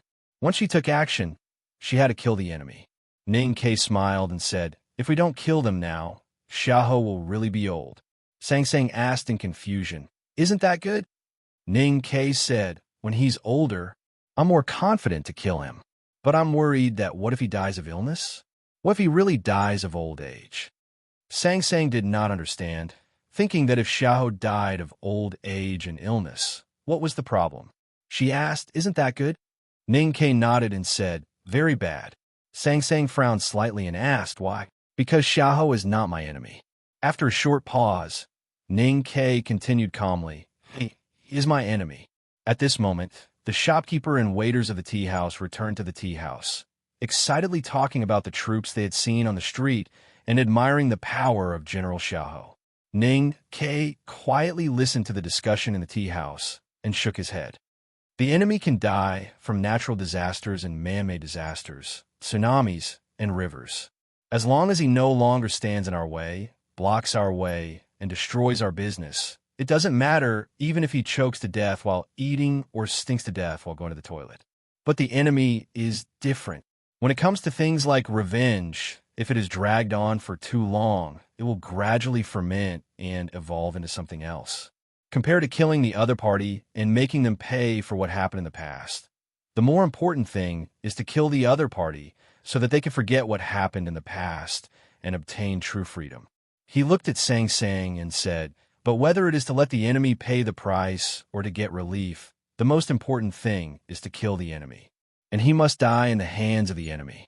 He can't die by himself. He can't be killed by God. And he can't die in bed." Ning Ke thought of that rainy year in the eastern city of Chang, and the old blacksmith in the blacksmith shop who died with his eyes open and his white hair wet by the rain. He looked slightly lost. He can't even be old, sick, or haggard. It is best to be at the peak of his life. Only in this way can he bring enough pleasure to the enemy. And this is the key to revenge. Xiahou is already old. Ning Ke solemnly repeated what he had said before. If he is not killed, he will really be old. General Xiahou returned to Chang, and then first entered the palace to see his majesty. Then he received the title of nobility from his majesty in the court meeting and the respect of the courtiers. After the meeting, he declined the invitations of several courtiers and went to the military ministry with his bodyguards to handle military affairs. He stayed in a small building in the meadow beside the Vermilion Bird Avenue for the whole afternoon. It was said that he had a long talk with General Su Shi, the military leader of the Tang Empire. The twilight gradually faded and the night shrouded Chang, and Xiahou left the military ministry. His bodyguards rode on horses with torches and escorted him to the solemn and luxurious prince's mansion in the northern city. The prince's mansion was brightly lit in the night. After an ordinary but old family banquet, Prince Li Peiyan of the Tang Empire took him to the study. On the black desk, there were a few scrolls. The handwriting on the scrolls varied, and it was obvious that they were not written at the same time. There were some names written on the scrolls, and beside the names, there were detailed notes written in small block letters.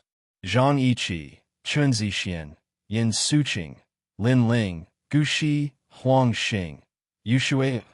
These names were either noble or humble, officials, civilians, or soldiers. But they all had two characteristics in common. First, these people used to be members of the Tang Empire's military. Second, these people were all dead. Li Peiyan looked at the names on the files. After a long silence, he said indifferently, "These people are all dead, so it means that some people who should have died are still alive." Xiahou looked at a name on the file and said expressionlessly, "This person did not participate in it. He participated in the incident in the Yin territory." Li Peiyan sighed and pushed the files on the desk aside.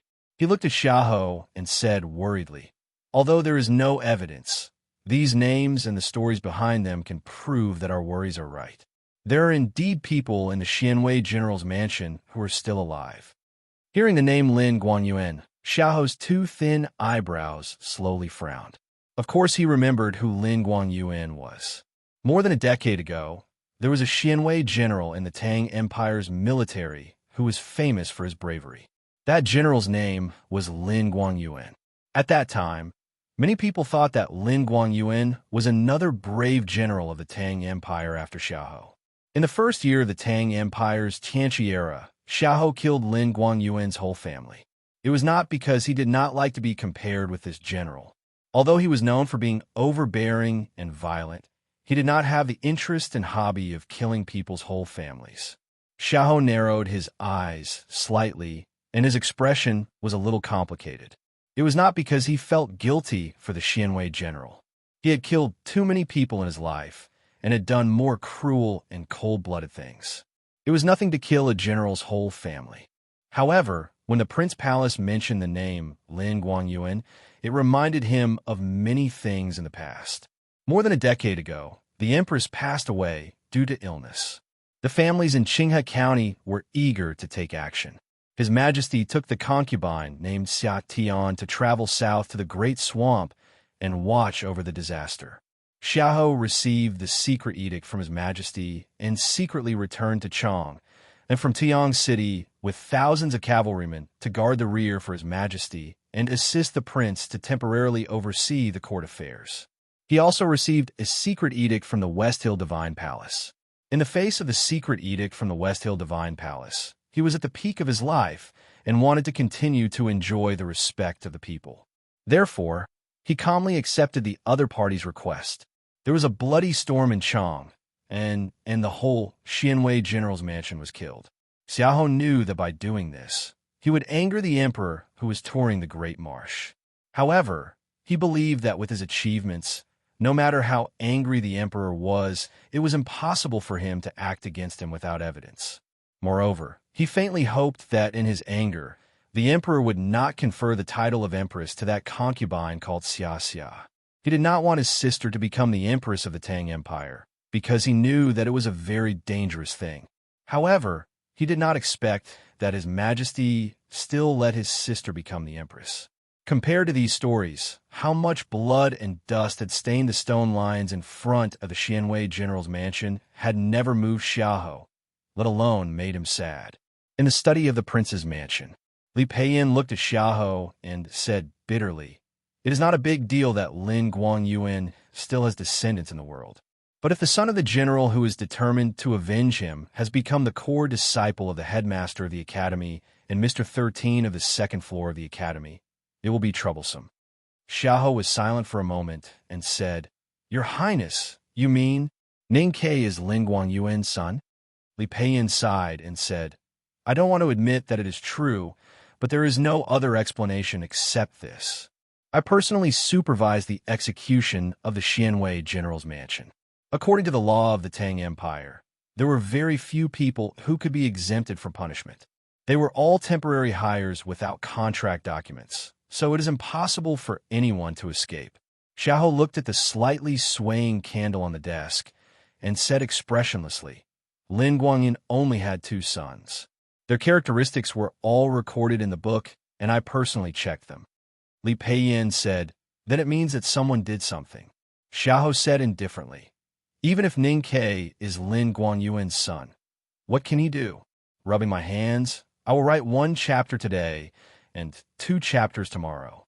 This is the first day of the month. Everyone should vote for it. Thank you. To be continued. If you like this work, you are welcome to vote for it and vote for it. Your support is my biggest motivation. Chapter 456. Xiaohou's expression was very cold, like the snow that could be seen outside of Tuyang City until late spring. His lips were as thin as iron, and his voice was naturally calm and domineering. The prince's revelation of Ning Ke's possible identity did not make the general vigilant, because he had absolute confidence in this matter. Li Peiyin was probably infected by his expression at this time. He thought that in the absence of evidence, it was impossible for anyone to reverse the verdict of the Xianwei general's treason case. His brother did not do anything back then, and he would not do anything now. As for whether Ning Ke would deal with Xiaohou like how he dealt with the dead in the file, it was not something that the 2 bigwigs in the study would worry about, because he did not have the ability to do so. Although Ning Ke was now a core disciple of the headmaster of the academy and had a special status as Mr. 13 of the academy, Mr. 13 was after all Mr. 13, not Mr. First or Mr. Second. Even Mr. First and Mr. Second did not have the confidence to defeat General Xiaohou, let alone Ning Quebec. Li Peiyin said calmly. The Imperial Court and old General Susher have investigated Ning Ke's background, and I have naturally done the same. Looking at his past these years, Ning Ke is a cold and ruthless person, but he is smart and knows his limits. He is very good at forbearance, and he would never act rashly when he is not sure. Under the circumstances that the Academy has reached an agreement with you, he will definitely continue to forbearance, because he is not powerful enough. He patted Xiaohou's shoulder and comforted him. As long as the real supermundane people in the Academy do not take action, Hu and Chang and can do anything to you. Xiaohou looked at the candle on the table and slightly frowned. He said, the West Hill has looked for me. Li Peiyin's expression became slightly serious. He looked at his eyes and said slowly, you must understand that the Imperial Court has found a rare opportunity to seize the Ming hand scroll of the Tomes of Arcane. The Academy is willing to allow you to leave safely. This opportunity is fleeting, and it is not wise for you to hesitate at this time. Xiaohou was silent for a long time. Then, he said in a low voice, everyone in the world understands this. However, there are many people who are absolutely unwilling to see me leave Chang and city like this. Li Peiyin thought of the news he had just received. He could not help but raise his eyebrows slowly. After a sigh, he said, you are right. People from Qinghe County have also come. Those old things seem to have smelled something and want to stir up trouble. At a time like this, we should bear with it for a few days. No one in the Imperial Court, including His Majesty, likes the people from Qinghe County. Xiaohou said, if necessary, before I leave, I can kill a few more people for the Imperial Court. Of course, that is with His Majesty's permission. Li Peiyin thought of his royal brother, who was completely different from the emperors in the history books. A bitter smile appeared on his face. The law is before us. How could His Majesty easily make such an exception? Xiaohou said, then let those fellows from Qinghe County live for a few more days. However, if they still try to stir up Her Majesty's mood, don't blame me for disregarding the law of the Tang Empire and being ruthless. Li Peiyin said, of course. If those fellows still do not understand the relationship between His Majesty and Her Majesty, they are courting death. Xiaohou said, then I will leave first. Li Peiyin said, since the 2 young masters returned to the capital last year, they have been locked up in the general's mansion and did not interact with the court officials. I know this must be your intention. However, since you are back now, why do you still lock up the children so uncomfortably? Accompany me to the House of Red Sleeves to watch the song and dance. Let them come too. Xiaohou said, I still have things to do tomorrow. I will come and drink with your highness after I finish them. Li Peiyan's expression changed slightly. He thought, you have already entered the palace today. What else do you have to do in Chang'an City? You know very well that the two young masters, Xiaohou, locked themselves in the general's mansion. Before His Majesty's decree comes down, you should remain silent. What is there tomorrow that you are not afraid of breaking the taboo?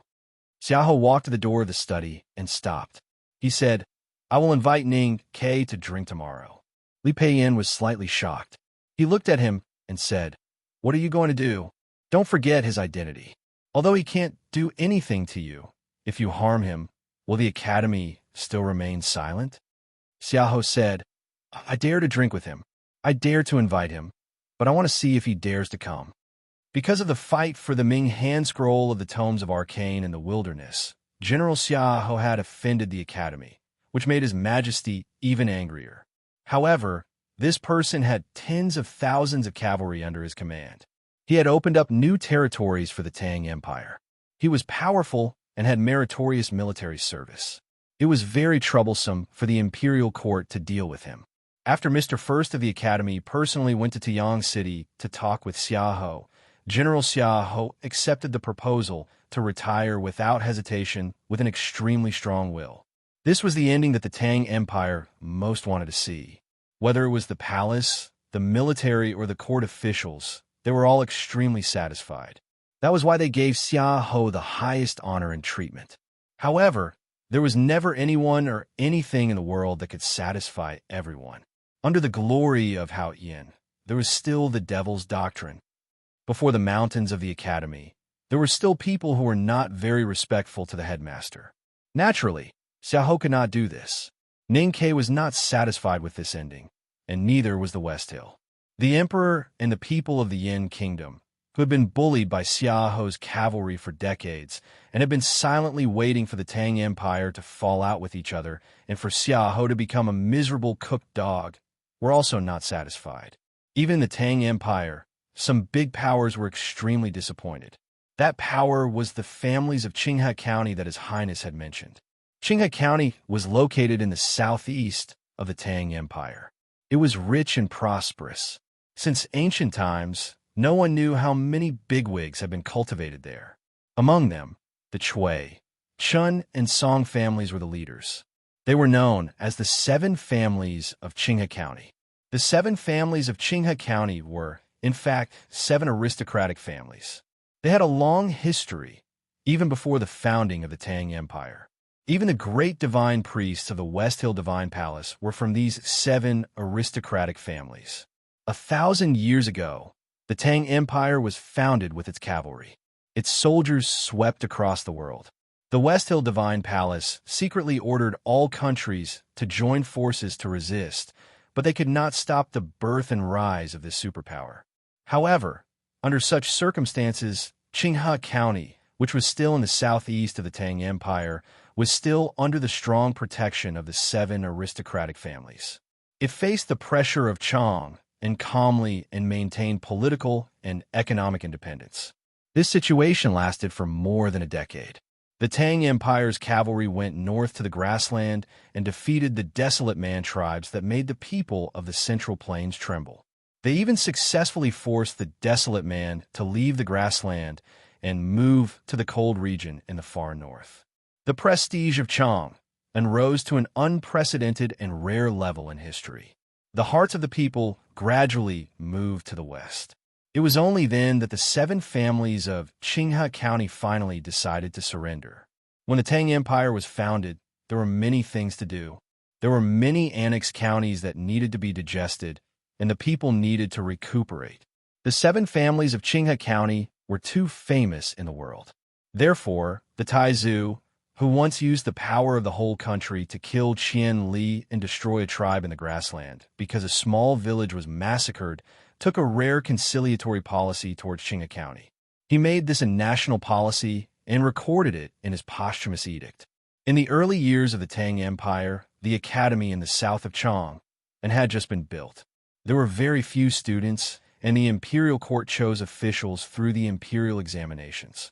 Compared to the many counties that had just learned to read and write, the culturally prosperous Qinghe County could naturally benefit the most from the imperial examinations. In those years, the clansmen and students from Qinghe County entered Chang and through the imperial examinations. Nearly half of the candidates came from Qinghe County. The officials in the imperial court of Chang and the important positions in the temples were all controlled by the 7 families of Qinghe County. Because of a national policy established in the posthumous edict of the Taizu Emperor, the Tang imperial family treated Qinghe County with great respect. They often arranged marriages and even had 3 generations of empresses from the 7 families of Qinghe County. Sometimes, there were sages who were worried and said that if this went on, it would be hard to tell whether the Tang Empire was the Tang Empire of the Li family or the Tang Empire of the Qinghe County. It turned out that the Tang Empire, which conquered the world by waving a padao on horseback, could not be conquered just because of the rule of law. The successive emperors in the early years of the Tang Empire all followed the style of their ancestors. They ruled while sitting on the dragon throne, but they firmly held the powerful military power in their sleeves. Nearly 900 years ago, in the 4th year of Songhua, the Tang Emperor was only 14 years old. Under the pressure of his mother and the court officials, he kept quiet for 4 years and studied for 4 years. Just 2 years before he took over the government, the young emperor did not hesitate to reach out his thin hand from his sleeves when his mother, who was surnamed Song from Qinghe County, tried to violate the posthumous edict of the late emperor and let his uncle, the Grand Secretary Song, who was also the prime minister, take over the military power. That hand held the military power, and the military power was a cold and merciless knife. That night, a light cavalry came out of the imperial city and went straight to the mansion of the Grand Secretary Song in the northern city. Blood flowed like a river in the mansion, and it was a tragic sight. The next day, countless officials cried blood and kowtowed to the imperial court, accusing the emperor of being cruel and heartless. The young emperor sat on the dragon throne and calmly, or rather indifferently, listened to the news that came from the palace gate. Then, he waved his hand tiredly. The waving did not mean that he was backing down, because the young emperor did not issue an edict of his own crimes, but directly used the cane. That day, outside the palace, 148 officials of the imperial court were beaten to death by the cane. Their blood stained their official robes and the green ground, which seemed to be even darker than the palace walls. That night, the young emperor came to the academy in the southern suburbs of Chang, and under the protection of the bodyguards and the Yulin royal guards.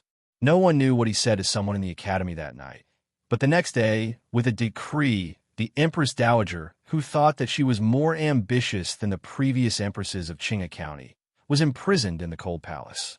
Since then, no one had seen her. In the following period of time, officials from Qinghe County in various counties and states of the Tang Empire either submitted petitions to beg for forgiveness and loyalty, or were arrested by the secret guards and brought back to the capital to be imprisoned. For a time, countless heads fell to the ground, and a gloomy cloud floated over the entire empire. People were panicking. The turmoil in the imperial court and political affairs naturally caused serious damage to the power of the Tang Empire. However, the young emperor was like the ancestors of the Li family. At this moment, he showed a strong will that did not care about the world being destroyed. He did not hesitate to continue purging anyone who dared to oppose him. After this incident, the essence that Qinghe County had accumulated for decades was completely destroyed, and the power of the 7 families was seriously damaged. More importantly, the proud and confident aristocratic families finally understood a principle. No matter how brilliant their surnames were, no matter how long the history of their families, as long as they dared to cross that line, they were still just little white rabbits under the butcher's knife in the eyes of the Li royal family. There is one more chapter today.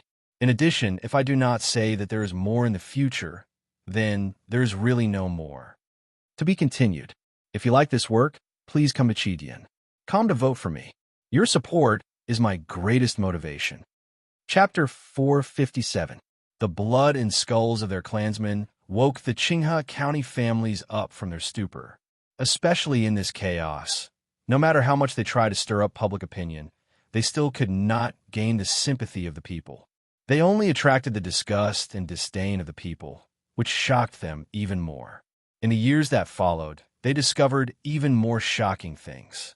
Those who were chosen to be sent to Chang and to be empress were the most outstanding and intelligent women of the Qinghe County families. They had received many years of education in their families. However, other than the Empress Dowager Song, who had been imprisoned during the Songhua period, all the empresses were known for being virtuous and quiet in the Chang, an imperial palace. They were extremely silent when it came to court matters and rarely spoke up for the Qinghe County families. It was only then that the families realized that these intelligent empresses had already understood the general trend of the world. No country could escape the laws of history, and the invincible Tang Empire was no exception. With a long period of peace and the impossibility of endless wars, this big empire gradually became rigid and decayed with the passage of time. However, for some reason, compared to the glorious empires recorded in the history books of Qinghe County, this law of history had a much weaker effect on the Tang Empire. The speed at which the empire became rigid and decayed was very slow. Every time a major change was about to happen, there seemed to be some kind of force in the dark that would fix the overturned carriage of the Tang Empire and forcibly drag it back to the right path. As the Tang Empire grew stronger, the majesty of the royal family became more and more unshakable. After many years of suppression, the people of Qinghe County had long returned. Most importantly, the academy had quietly replaced part of the role of the imperial examinations. The families of Qinghe County no longer had the supreme glory they had 1,000 years ago, and their power and authority were much weaker than before. But the families of Qinghe County were, after all, families of thousands of generations. As they sincerely surrendered and changed their attitude towards Chang, and they gradually returned to the stage of the world with the tacit consent of the royal family. Today, the families of Qinghe County still had power that could not be underestimated in the imperial court. They also worshipped many scholars. Although they were still far from military power, no one knew if there was a grand cultivator in the knowing destiny state hidden in the depths of these secluded ancestral temples of thousands of generations. Therefore, even today, it was still the most beautiful dream of many men to be able to marry the daughter of the Qinghe River. The first wife of Xingjing, the Grand Secretary of the Imperial Library, was the daughter of the Chui clan of the Qinghe River. However, how could the families of Qinghe County, who once had limitless glory in the world, who once occupied most of the seats in the court, and who had produced several West Hill divine priests, be reconciled to the current situation? The aristocratic families were a cold existence. They instinctively wanted to seize more benefits. Therefore, although they did not dare to rebel and were so low-key that they were almost forgotten by the world, they still yearned to have a higher status and more power in the Tang Empire. Over the past few centuries, Qinghe County had produced another 9 empresses. This was the result of their efforts. More than a decade ago, they had tried to make Qinghe County have another empress. At that time, the current emperor had just ascended the throne, and the empress had unfortunately died of illness. The eyes of the Qinghe County officials were bloodshot. They were like vultures staring at rotten meat. They used all the power in the imperial court and the countryside to send the most outstanding and intelligent girl of the 7 families to the palace. After some planning and spending a lot of money, the emperor finally met the girl, and then a heart-stirring story was born. However, the Qinghe County officials had racked their brains to create this seemingly beautiful situation. However, they did not know that a bigwig named Lotus had already started a similar plan before them. Lotus won, and the saintess of the diabolism became the current empress. Lotus also lost because the empress fell in love and had long forgotten the mission of the diabolism. The Qinghe County officials were even more defeated. Not only did they lose their hopes, but they had also seriously offended the empress, which was equivalent to offending the prince and General Xiaohou. The only one who had truly won was the emperor. Although the dukes of Qinghe County had lost badly, the fact that they dared to plot this showed the strength and confidence of these families. One must know that the Zhong family, which was the most powerful in Yangwon City, was only the weakest of the 7 families in Qinghe County. For more than a decade, because they had offended the empress and other bigwigs in Chong and City, the families in Qinghe County became more and more low-key, especially the elders in the family. They did not dare to enter the capital. This situation only changed after the imperial astronomer made the famous night curtain covering the stars. Everyone knew that the Tang emperor and the empress had a deep relationship, and the empress still looked radiant. She must be in good health and would not die early. Naturally, the East Palace would not have a chance to change hands to Qinghe County. However, fortunately, the emperor still had a very favored princess. Now, the families in Qinghe County could not be on good terms with the empress, so naturally they began to support the princess without hesitation.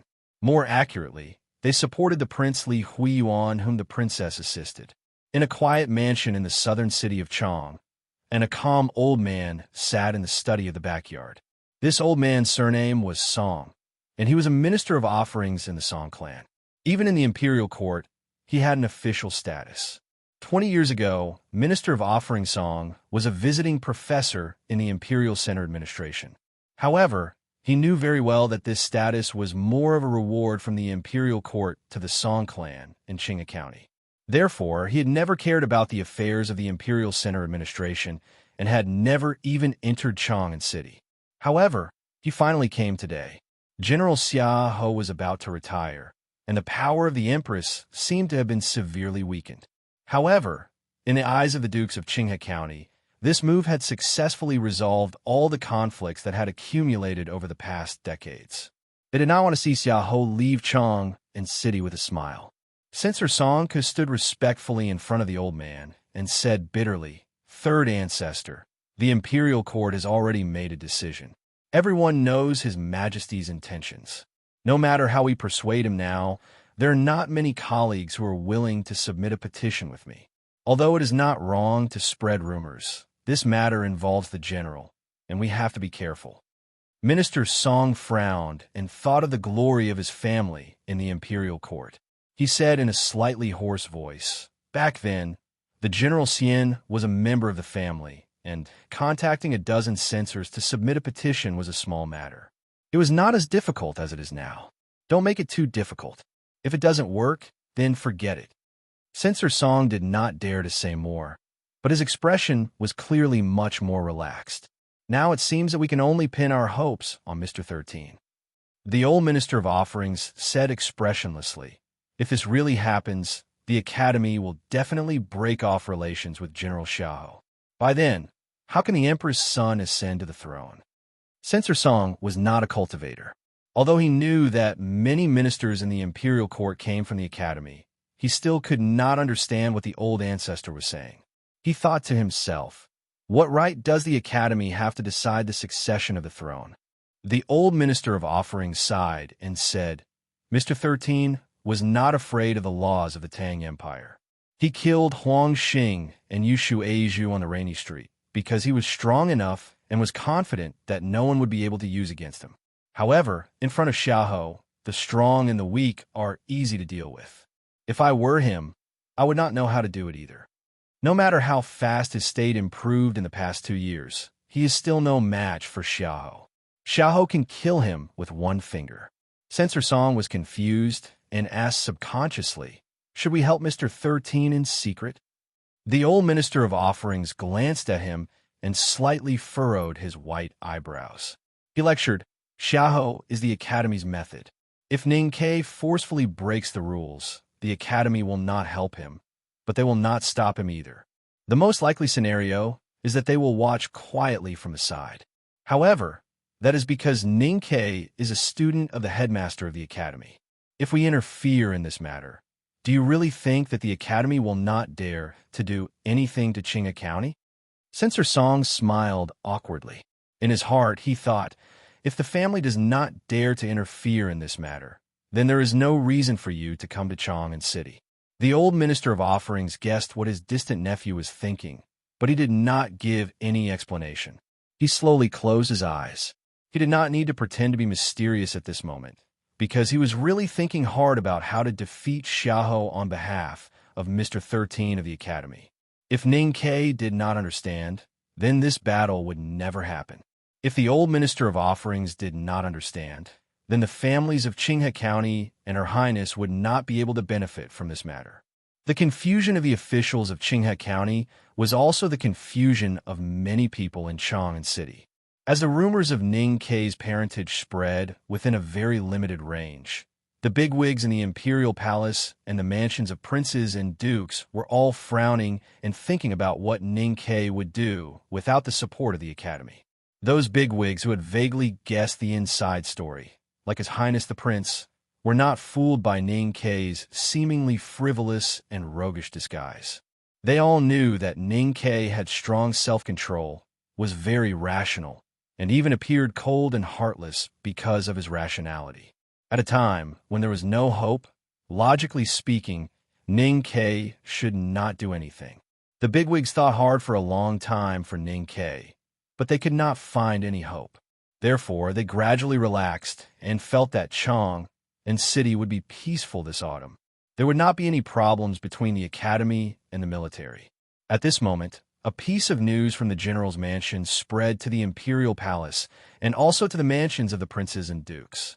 It made these bigwigs confused and uneasy. General Xiaohou had invited Mr. 13 of the academy, Ning Ke, to his mansion tonight, in the house by the Yiming Lake. Yi Hongyu looked at Ning Ke, who was in the shadow of a locust tree. She looked at his expression and suddenly said, "Now I know why you need power." Ning Ke said, "You are indeed the Grand Master of the Judicial Department of the Divine Hall. You escaped from the Peach Mountain and lived in seclusion in Chang'an City, but you still received such secret information." Yi Hongyu said, "Of course you must avenge your father's death, but now is obviously the most inappropriate time. You can't even beat me now. How can you kill Xiaohou?" Ning Ke said, "When did I say that I wanted to kill Xiaohou?" Feeling. Yi Hongyu said calmly, "This autumn lake, the house by the lake, Song Song's cooking, your breath, and the smell of the garden all tell me that you are preparing to kill." Ning Ke shook his head and said, "Killing is against the law of the Tang Empire. Teacher and eldest brother do not allow me to do so." Yi Hongyu said, "Then why do you still want to go to the banquet?" Ning Ke said with a smile, "Why should I not go if I can eat for free? I can't beat him now, nor can I kill him, so I can only eat all the delicacies in the general's mansion. It could be considered as revenge." Yi Hongyu naturally did not believe his words. She said, "If there is really a dispute between you and Xiaohou, the Divine Hall will benefit a lot from it, so I will not stop you." Ning Ke said, "I asked Sang Sang to prepare supper, so I will come back alive." After writing these 2 chapters, I suddenly felt that my mind was as empty as a wild field.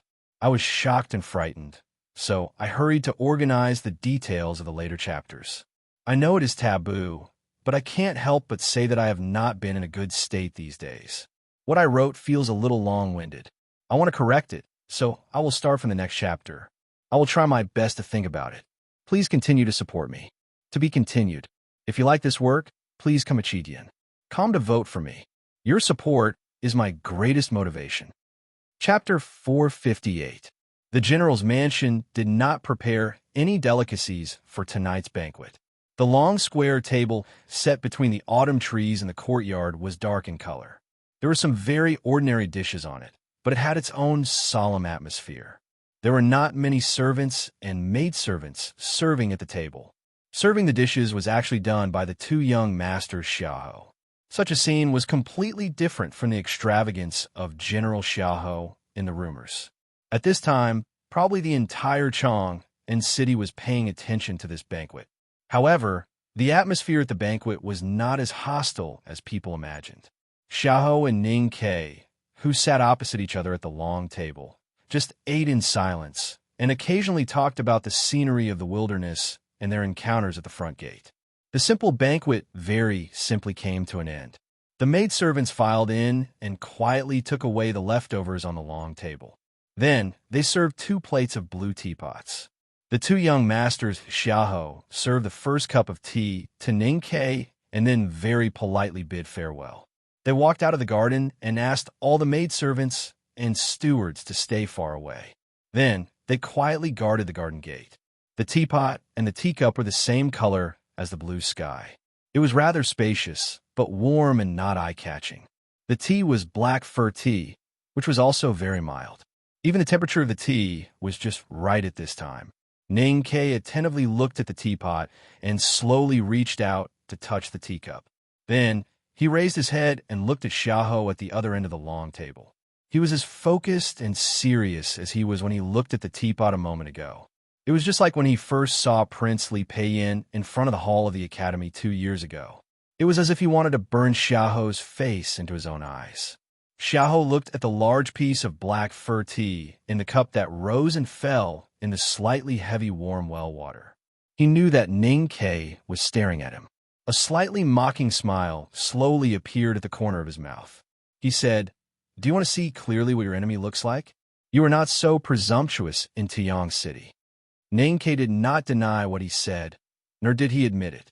His fingers gently turned the small sky-blue teacup and said, "In Tuyang City, the person I respected was eldest brother, not you." Hearing this, Xiaohou slowly raised his head. As he moved, the black fir in the teacup seemed to be suddenly hit and sank to the bottom of the cup. Ning Ke lowered his head. Xiaohou looked at him expressionlessly. The autumn wind suddenly rose in the courtyard, and the treetops rustled. Countless yellow leaves of different shades were blown off the branches and landed on the long table and the ground in front of the two people. If it had been someone else, facing General Xiaohou's strong coercion and the killing intent brought by the autumn wind and yellow leaves, and thinking of the deep hatred between the two, even if they were not afraid, they would probably feel a little nervous. However, Ning Ke was not. There was not even a trace of expression on his face. Xiaohou looked into his eyes. Without any warning, he suddenly asked, "Are you Lingguan Yuan's son?" Ning Ke looked at the darkening tea in the cup and shook his head.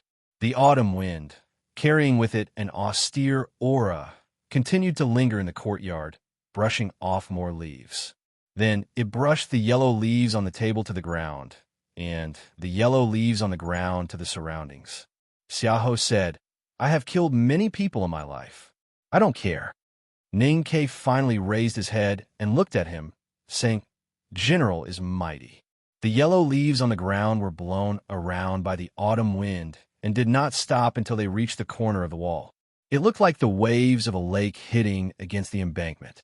Xiaohou said, "Hatred sometimes has to be resolved, even if it can't be resolved."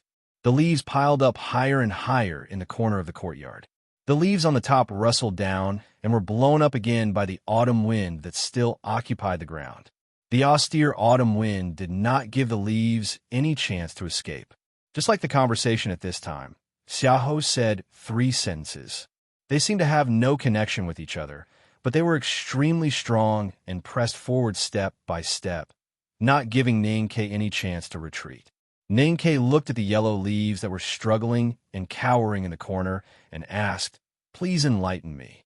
Xiaohou looked at him expressionlessly and said, "You can't touch me." Ning Ke turned to look at him and said, "But you dare not touch me either." Being unable to move and not daring to move, it sounded like there was no difference between the two, but in fact there was a big difference. The former meant that Ning Ke did not have the ability, and the latter meant that Xiaohou did not have the courage. Xiaohou said, "Because of this, even if it can't be resolved, it has to be resolved. Or maybe you can wait for another 20 years until I really become old and weak. At that time, you must be dying and have enjoyed 20 years of peace."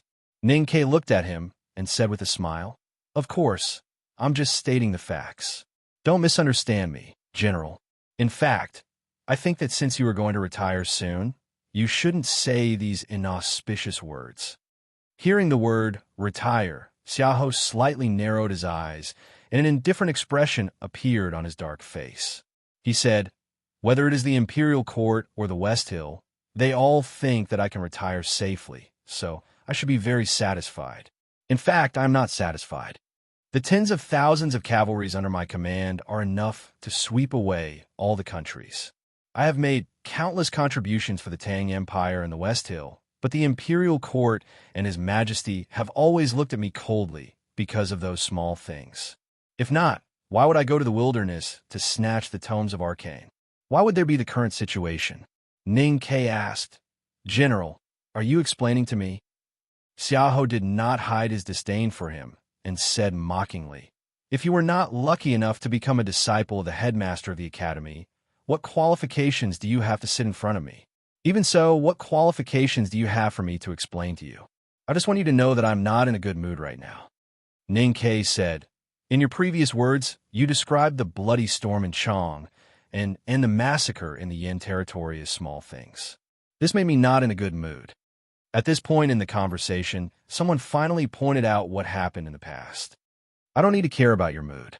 Xiaohou looked at him coldly and said, because as I said before, you can't touch me. And if I'm in a bad mood, you have to care. Because if you really make me angry, I can crush you like an ant.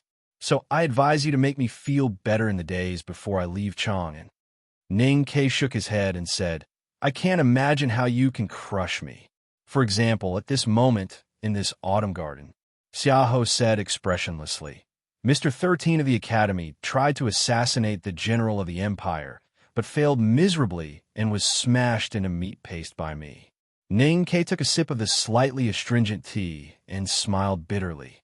Crush me, General, you and the General's mansion, as well as the clansmen and relatives you sent back to your hometown, will also be crushed by my teacher. In the Tang Empire, the person who could really make Xiaohou silent out of fear and not dare to do anything rash was never the emperor, but the headmaster of the academy in the back of the mountain. Xiaohou looked at him and said indifferently, as I said before, I dare not touch you, and you can't touch me. So the position of host and guest is in my hands. In the days before I leave Chong, and if you really want to do something that I can't tolerate, then I will try to touch you. Ning Ke asked seriously, is this a threat? Xiaohou said, I am teaching you that any background and backing is meaningless. In the face of real life and death, only your own strength is worthy of trust. Ning Ke looked at him and laughed. He said, back then my youngest uncle defeated the Devil's Doctrine with one sword. General found that your background and backing had all disappeared. So you betrayed your sect and joined the West Hill? But my situation is different. The headmaster of the academy is not Lotus, and the academy is not the Devil's Doctrine. General, you can rest assured. This sentence directly uncovered the deepest secrets in Xiaohou's heart. It could be said to be the most naked slap in the face. So General Xiaohou's face turned scarlet. Not every time he blushed, it was because he was drunk. Tonight, he was drinking tea. General Xiaohou's face turned red because he was angry. Ning Ke dared to mock him like this. Naturally, because he was sure that even if the other party was the great general of the army, no matter how violent and bloodthirsty he was, he would not dare to do anything to him, who came from the academy. Sure enough, Xiaohou looked at him quietly, as if he was looking at a withered leaf on the table. The scarlet color on his face gradually disappeared, and his emotions gradually calmed down. He said, see the guest out. Ning Ke gently shook off a leaf that had fallen on his black academy uniform. He did not bid farewell to Xiaohou, who was sitting across the long table. He stood up and left the autumn garden. The autumn wind in the garden gradually calmed, and the pile of yellow leaves that had been blown to the corner gradually dispersed. The two Xiaohou masters walked back into the garden and looked at their silent father. They wanted to say something, but stopped on second thought. Nothing, Xiaohou said expressionlessly. A person who does not even dare to admit his own identity in front of the enemy who killed his father may be very smart, calm, and rational, but these qualities are meaningless. Standing across the table, but not daring to take revenge for the family, it is a great humiliation. He knows this very well. So he felt humiliated and used words to humiliate me. Is he trying to seek psychological comfort through this? He only knows how to talk, but he does not know how to fight. A person who lacks the most basic courage to become a powerhouse is not worthy to be my enemy. General Xiaohou's invitation to Ning Ke was definitely the most important thing in Chong in that day. When Ning Ke walked into the general's mansion, Many bigwigs began to feel anxious and nervous. There were many spies hidden outside the general's mansion, and they continuously transmitted the situation of the banquet back to the palace or other places. No one knew the specific situation of the banquet in the general's mansion. But since Ning Ke walked out alive, it meant that nothing had happened at the banquet because it meant that General Xia Ho did not take action. As for Ning Ke killing Xia Ho and walking out without any blood on his body, in everyone's eyes, this possibility did not exist. In the imperial study, His Majesty was deep in thought. In a hall not far away, the Empress and Grand Secretary Xingjing looked at each other with a slightly peaceful expression. General Su Shi, who had been in charge of the military ministry, nodded after hearing the news. But the old minister of offerings from Qinghe County, who lived in the censor's mansion, could not help but feel a little regretful. On the top floor of the Wanyan Tower, the nation master of Tang, Li Qingshan, stood by the stone window and looked in the direction of the general's mansion. He said with relief, "I have always been worried about Ning Ke's temperament. Now it seems that after studying with the headmaster of the academy for such a long time, he is much more sensible than before." Senior brother Yin Se did not hand over his mantle and the array eye to him in vain. Master Huangyang looked at him and smiled slightly, saying nothing. Li Qingshan left the side of the tower and walked back to the table. He pushed the Buddhist scriptures aside, took out a few black and white chess pieces from his arms, and casually threw them on the table. He had not recovered from his injury, but when he was in a good mood, he wanted to do something. This divination was completely random, and he did not want to peep into the mysteries of heaven.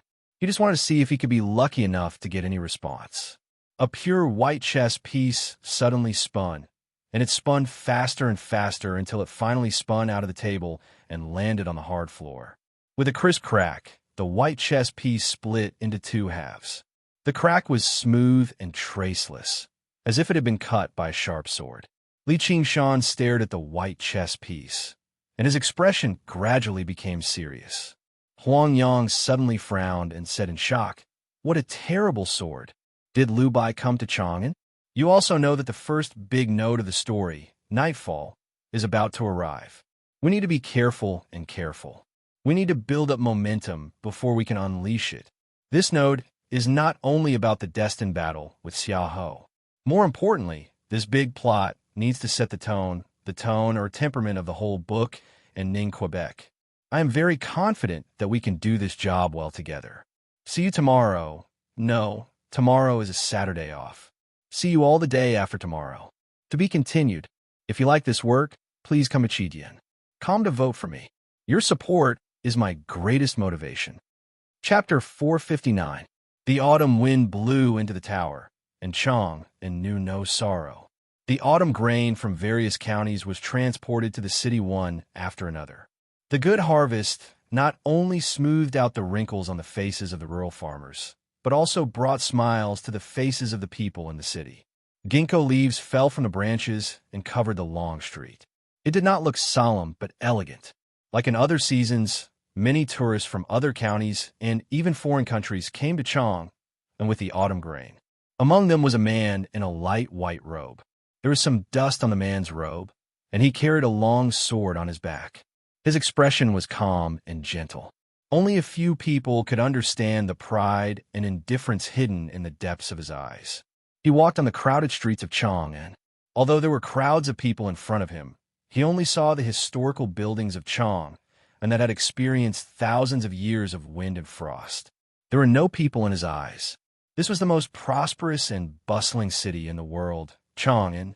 However, this man in a light white robe did not seem to feel the liveliness here. To be more precise, although his body was in the bustling mortal world, his spirit was not in this world, but in the smell of this city. Over the years, whether he was in the mortal world or outside the mortal world, that was where his body was, but his heart had been wandering outside the mortal world. Therefore, there was no prosperity in his eyes, not even people. A few naughty children ran past the man with frosted fruit sticks in their hands. One of the crying little girls almost wiped her tears on his body. He frowned slightly as he looked at the little girl's back and slowly shook his head. A moment ago, he looked at the empty street and sensed the historical aura of this thousand-year-old city. He was just about to recite a verse, but he was disturbed by these naughty children, so he immediately lost interest. Standing in front of the stall, he watched the short boss skillfully string all kinds of fruits together and then roll them in a sugar paddle pot. Suddenly, he felt that it was pointless and walked towards the north of the city. At the top of the Wanyan Tower, Li Qingshan looked at the white chess piece that had been inexplicably split in two.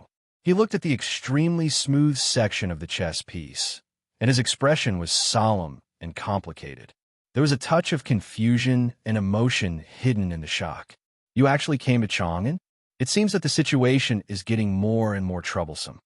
Huang Yang frowned and asked, "Is it really Liu Bai, the Sword Saint?" Li Qingshan shook his head and sighed gently. "It's not Liu Bai, but someone even more troublesome than Liu Bai." Huang Yang was slightly startled. "Is there someone more troublesome than Liu Bai?" "Yes," said Li Qingshan. Then he looked at Huang Yang and said with a serious expression, "I must leave to welcome that person. In the following days, if that person does not leave Chang, and you must stay in the palace." Hearing this, Huang Yang remained silent and prepared to enter the palace. Li Qingshan's meaning was very clear. The expert who came to Chang and city had the terrifying power to directly threaten His Majesty in the imperial palace. They even needed to work together to ensure His Majesty's safety. Therefore, when he went to meet the expert, Huang Yang had to stay in the palace and stay there forever. How many people in the world could pose a threat to the Tang Emperor in Chang'an? Just a few of them. The southern gate temple of Haoyan was in the north city, very close to the imperial palace. Li Qingshan stood at the gate of the Taoist temple and looked at the vermilion palace wall and turret not far away. He was silent. No one could tell that he was extremely depressed and anxious at this time. The man in a light white robe walked slowly from the other end of the long street, accompanied by the autumn wind and fallen leaves. His clothes were ordinary, and only a simple Taoist bun indicated his origin. Li Qingshan looked at him and bowed calmly. "Greetings, Mr. Yi Su." The man was the world wayfarer of Haoyan Taoism, Yi Su. Yi Su looked calm and bowed back. "Greetings, Zhenren Li." His way of addressing Li Qingshan was very interesting. He did not call him Nation Master or Great Divine Priest, but Zhenren Li. This was a very Taoist title. In history, the Abbey Dean of the Southern Gate Temple of Haoyan Taoism often served as the Nation Master of Tang. His position in the West Hill Divine Palace was similar to that of the three Great Divine Priests on Peach Mountain. Although Yi Su was unknown in the Divine Hall, as a world wayfarer, his position in Haoyan Taoism was extremely special. He was qualified to be on equal footing with the three Great Divine Priests of West Hill.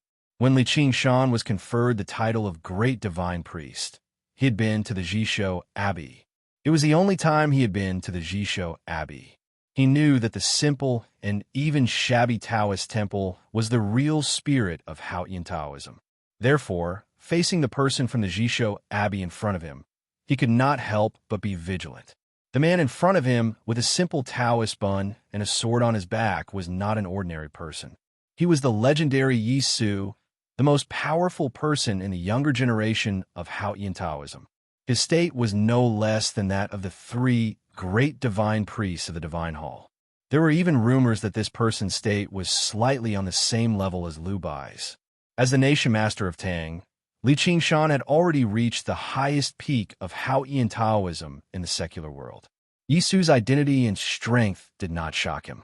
What really shocked and worried him was that rumor had it that Yi Su would never set foot in the secular world. Why would he come to Chang and appear in front of the world? Fortunately, this person came to the Southern Gate Temple to meet him as soon as he entered Chang. Through this, Li Qingshan felt that the other party wanted to express his wish and was slightly relieved. "I heard that the Tang Empire is very strict with the management of cultivators. Foreign cultivators have to register at the Imperial Center Administration when they enter Chang. I don't want to deal with those ordinary people, so I would like to trouble you to help me," Yi Su said calmly. Hearing this, Li Qingshan was slightly stunned. The law of the Tang Empire did stipulate that foreign cultivators had to register at the Imperial Center Administration when they entered Chang'an. Otherwise, they would be regarded as enemies by the imperial court of the Tang Empire.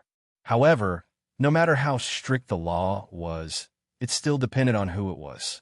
It could only restrict those who could be restricted. How could it affect people like Yi Su?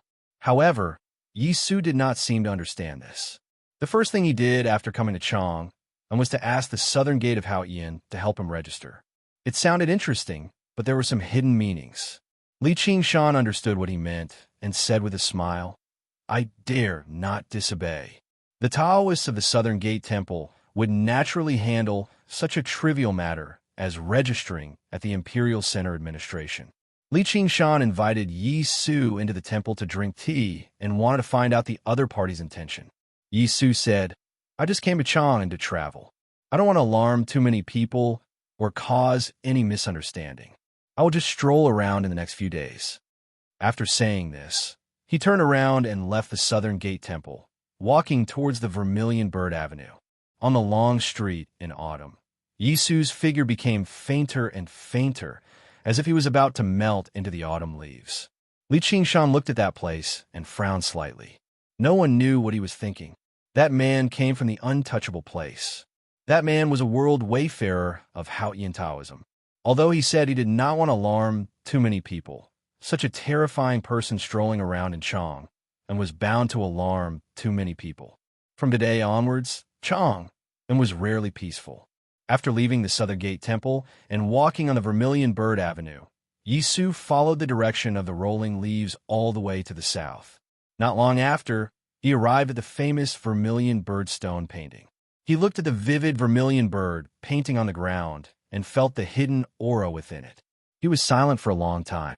Even though he was in a high state, he could not help but admire the predecessor who built Chang 1,000 years ago and turned this magnificent city into a god-stunning array. Then he continued walking. Just as he said to Li Qingshan, he walked without any purpose. He walked completely according to his heart. He followed the hawkers, passed through the streets and alleys, looked at the kites, and walked casually. When he was a little thirsty, he would borrow a ladle of water from the well at the entrance of the alley. He had not stopped walking. In a very quiet street, he saw a simple Taoist temple. At the entrance of the Taoist temple, a Taoist priest was preaching the West Hill scriptures to the people. More than a dozen neighbors carried small stools and sat there listening attentively. From time to time, someone would raise their hand to ask about something they did not understand in the scriptures. Yi Su stood outside the crowd and listened quietly to the preaching of the doctrine. He felt that it was different from the preaching he had heard in other places in the world. Especially the questions and even doubts from the people who were listening from time to time made him feel very uncomfortable. He even felt a little disgusted and angry. A middle-aged man noticed him standing behind him. He saw that he was a little unfamiliar and thought that he was a tourist from another county. He stood up with great enthusiasm and invited him to sit down and listen. Yi Su was not used to the innate enthusiasm of the people of Chang'an. After a slight pause, he shook his head and declined. He looked expressionlessly at the Taoist priest who was stuttering on the stone steps. He watched as the Taoist priest stuttered in front of the people's harmless questions. His expression became a little ugly. To Yi Su, Haoyan Taoism was his home and country. Even if the Southern Gate Temple was independent of the West Hill Divine Palace, it was still his place. That was why he went to see Li Qingshan as soon as he entered Chang'an. That was why when he traveled around the world, he would often hide his identity and visit various Taoist temples. In the Taoist temples of other countries, some Taoist priests might be greedy and stupid, but at least Haoyan Taoism enjoyed supreme respect and glory. He had never seen a follower dare to ask a Taoist priest questions. He could not imagine that a follower would dare to doubt the records in the scriptures. Since he was a follower of Haoyan, he should obey the scriptures and not doubt them, no matter whether the doubt was reasonable or not. As long as he began to doubt it, it would be blasphemy. This was Yi Su's opinion. A voice sounded beside him. "What's your opinion?" The speaker was a scholar in an old coat. The scholar's eyes were unusually clean, and he had a water ladle tied to his waist. He did not hold the old book in his hand today. Yisu looked at the scholar and was silent for a long time. Then he said, "This is Chang'an. My opinion is not as important as yours." This scholar was naturally the eldest brother of the academy. The eldest brother smiled and said, "If I remember correctly, this should be your first time in Chang'an. Since you are here, you should stay for a few more days. Perhaps you will have a different opinion after seeing more." Yisu said, "I hope so too. 2 chapters tomorrow. To be continued. If you like this work, please come to vote for me. Your support is my greatest motivation." Chapter 460. The Taoist priest on the stone steps gradually controlled the atmosphere and did not let the questions continue. He waved his arms and kept spitting saliva, reciting the profound words in the scriptures. His expression was sometimes solemn, sometimes passionate, sometimes compassionate, and sometimes stern. The dozen neighbors who were listening to him were very focused. Their bodies leaned forward and backward from time to time. They could not help covering their mouths and listening to the Haotian miracles that had been discovered somewhere. They could not help but feel sympathy and yearning for the martyrs. No one noticed the existence of eldest brother and Yisu.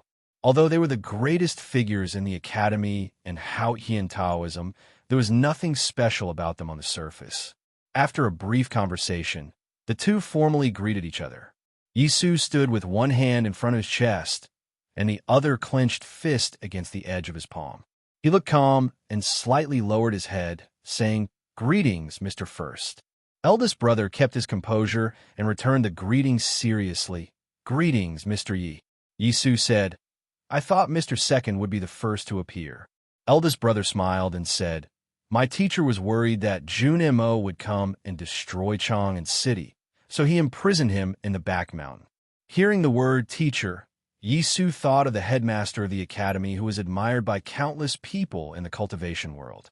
After a moment of silence, he said seriously, "I wonder if I have the chance to meet the headmaster of the academy?" Eldest brother said, "I will ask my teacher." Yisu said, "Thank you, Mr. First." Eldest brother looked into his eyes and suddenly asked, "Are you here to see Chang'an or Xiaohou?" Yisu said, "Xiaohou is an elder of the Divine Hall after all, and it was my teacher who personally led him to the Divine Hall. He has done a great service to Haotian Taoism. Although he once had some delusions in the wilderness, it does not make up for his contributions. Haotian Taoism hopes to see him have a good ending. I think the Tang Emperor and his ministers also do not want to see a dog being cooked." Eldest brother said gently, "There is no such thing in the academy. Contributions are contributions, and mistakes are mistakes. One must bear the responsibility. However, since General Xiaohou is willing to return peacefully, I think no one will stop him. Moreover, he is a powerhouse at the peak of martial arts. Who can stop him?" Yisu said, "Xiaohou is old, and he was seriously injured by the Tang. I know this, and I think the headmaster and Mr. First should be even more aware of it. If he was still the Xiaohou of the past, why would my master send a message for me to come to Chang and to take a look? Or is it that Mr. First doesn't welcome me?" Eldest brother said, "The Tang Empire is an open-minded country. Chang and welcomes anyone." Yisu looked at the commoner who gave up his stool to him and said, "The Tang Empire is indeed different from other countries. The main thing is the atmosphere." Eldest brother smiled and said, "I hope you can enjoy your stay in Chang'an." "Not very pleasant," said Yisu. If an ordinary tourist met a black-hearted shopkeeper in Chang and ate an extremely expensive vegetarian meal in Wanyan Tower Temple, he might be very unhappy, but it would not have any impact on the world. Yisu had just arrived in Chang, and his unhappiness seemed unreasonable. However, he was a world wayfarer of Haotian Taoism, and his unhappiness might bring some unhappiness to Chang'an.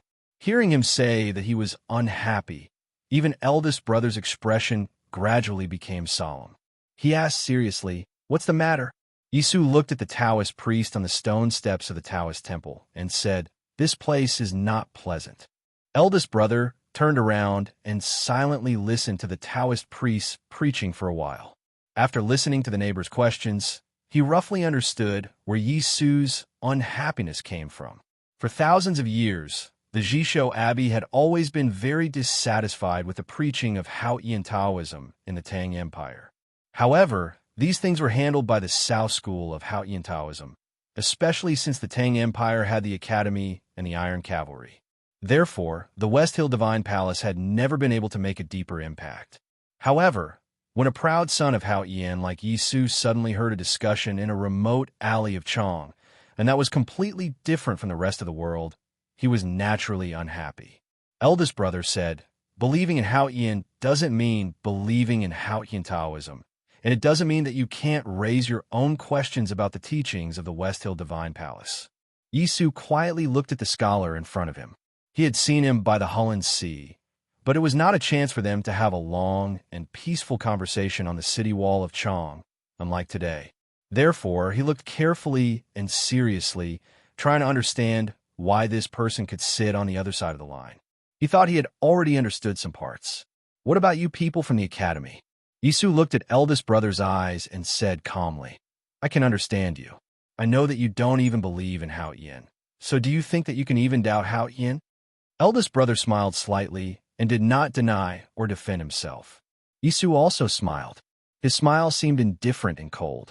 He said, "There is indeed a group of terrible people living in the academy. You should not exist at all." Eldest brother sincerely asked, "Why do you say so?" Yi Su looked into his eyes and said in a low and cold voice, "There is no reverence if there is no faith. Those who do not know reverence will naturally not care about the torrential flood. Mr. Ko was like that back then. Will the next generation of the academy be like that? Then who will it fall on?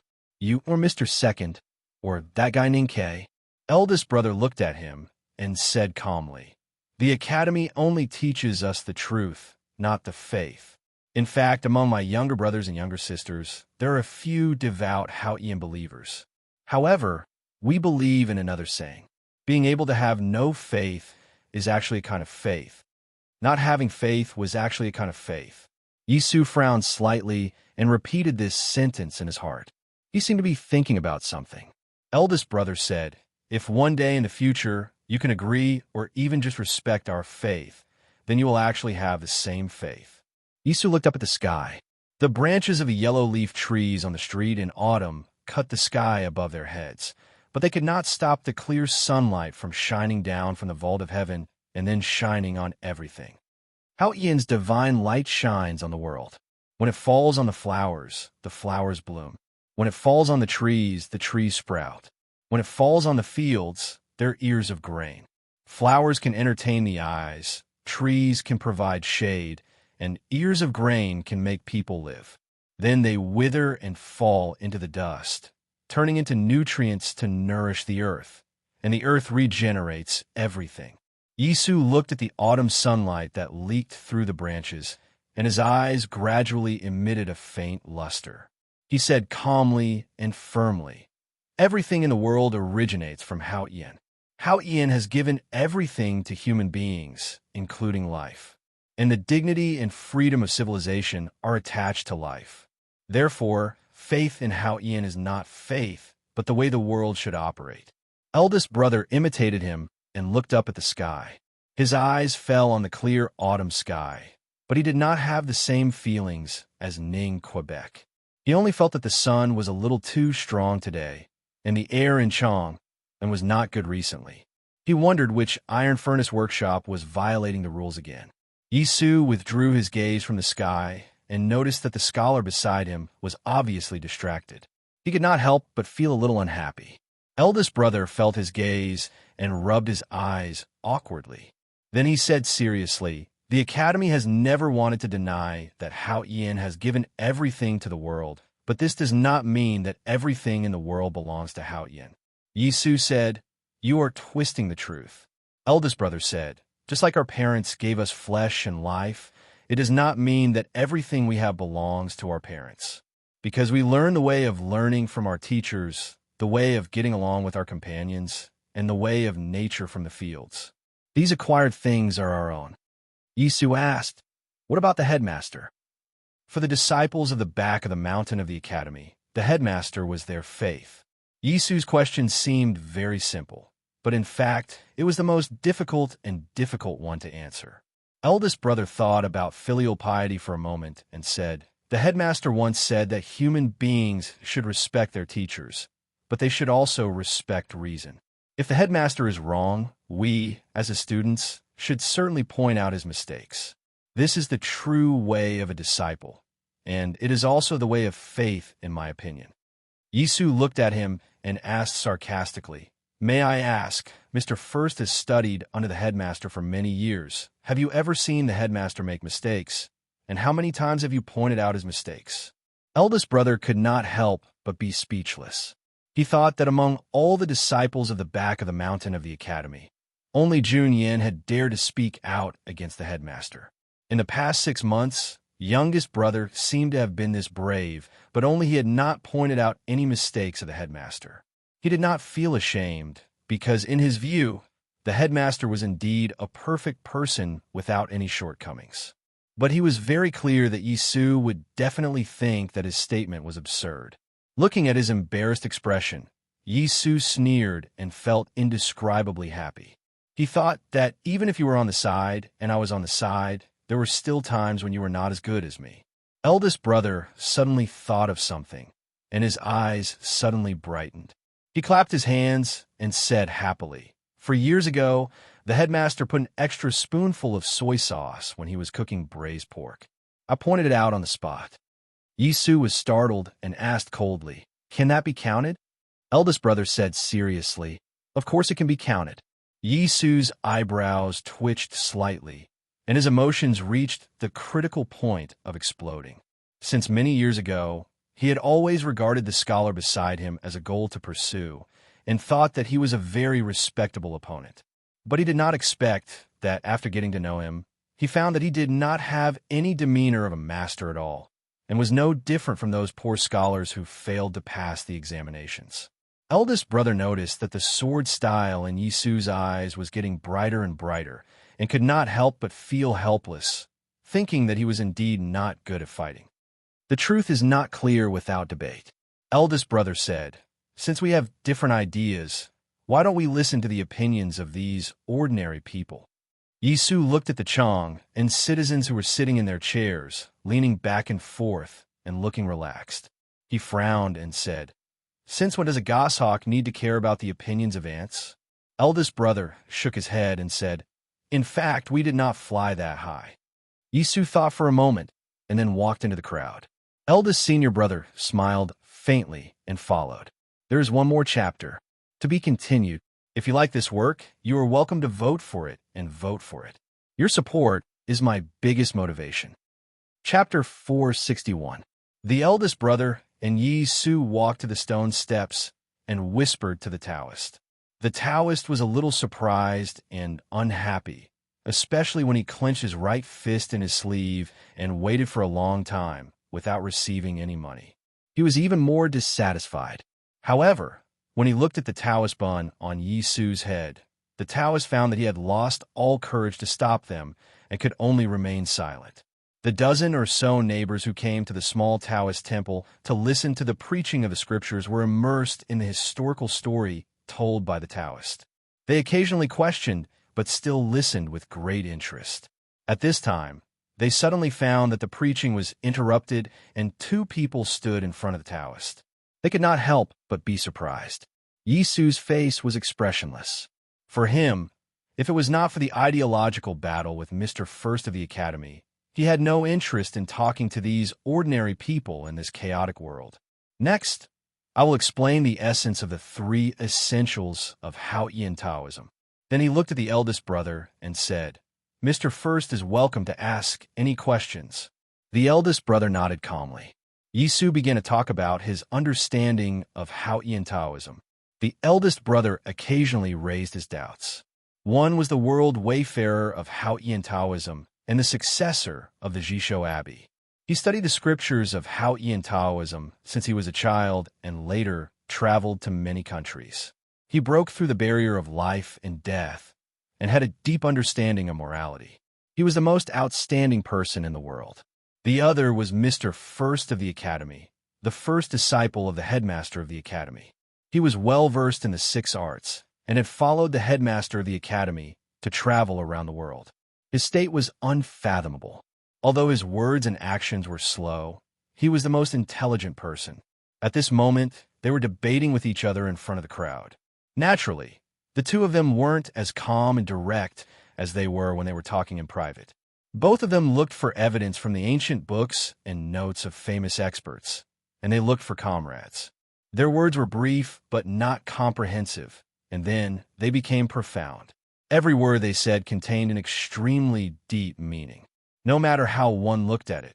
The debate between Mr. First of the Academy and Yi Su, the successor of the Jisho Abbey, was undoubtedly a legendary event that was destined to be recorded in history. If the people of the cultivation world were to find out about this, they would definitely be shocked to the extreme. In order to be able to participate in such a grand event, to be able to hear the voices of these two experts that were only above the clouds, even if they were on the verge of death, they would still call for their disciples to carry them over on stretchers to listen respectfully. However, this debate did not take place in the Lang Temple, the West Hill Divine Palace, or the Academy. It took place in a remote alley in Chang, and in front of an inconspicuous Taoist temple. The people gathered in front of the Taoist temple were just the most ordinary people. They did not know that the two people standing on the stone steps were unworldly masters who occasionally stepped into the mortal world. Their status was as noble as an emperor. These people had read books, but they had not read the classics hidden in the Academy and the Jisho Abbey. They could not understand the profound meaning hidden in the debate between the two men. They were just ordinary people who worked every day to earn money and then drank, chatted, and played. In their opinion, the story told by the Taoist was much more interesting than the words of the two men who quarreled for no reason. What are they talking about? Who knows? Anyway, I don't understand. Why did the skinny Taoist let them speak? Who knows? The two of them are not interesting at all. Let's go.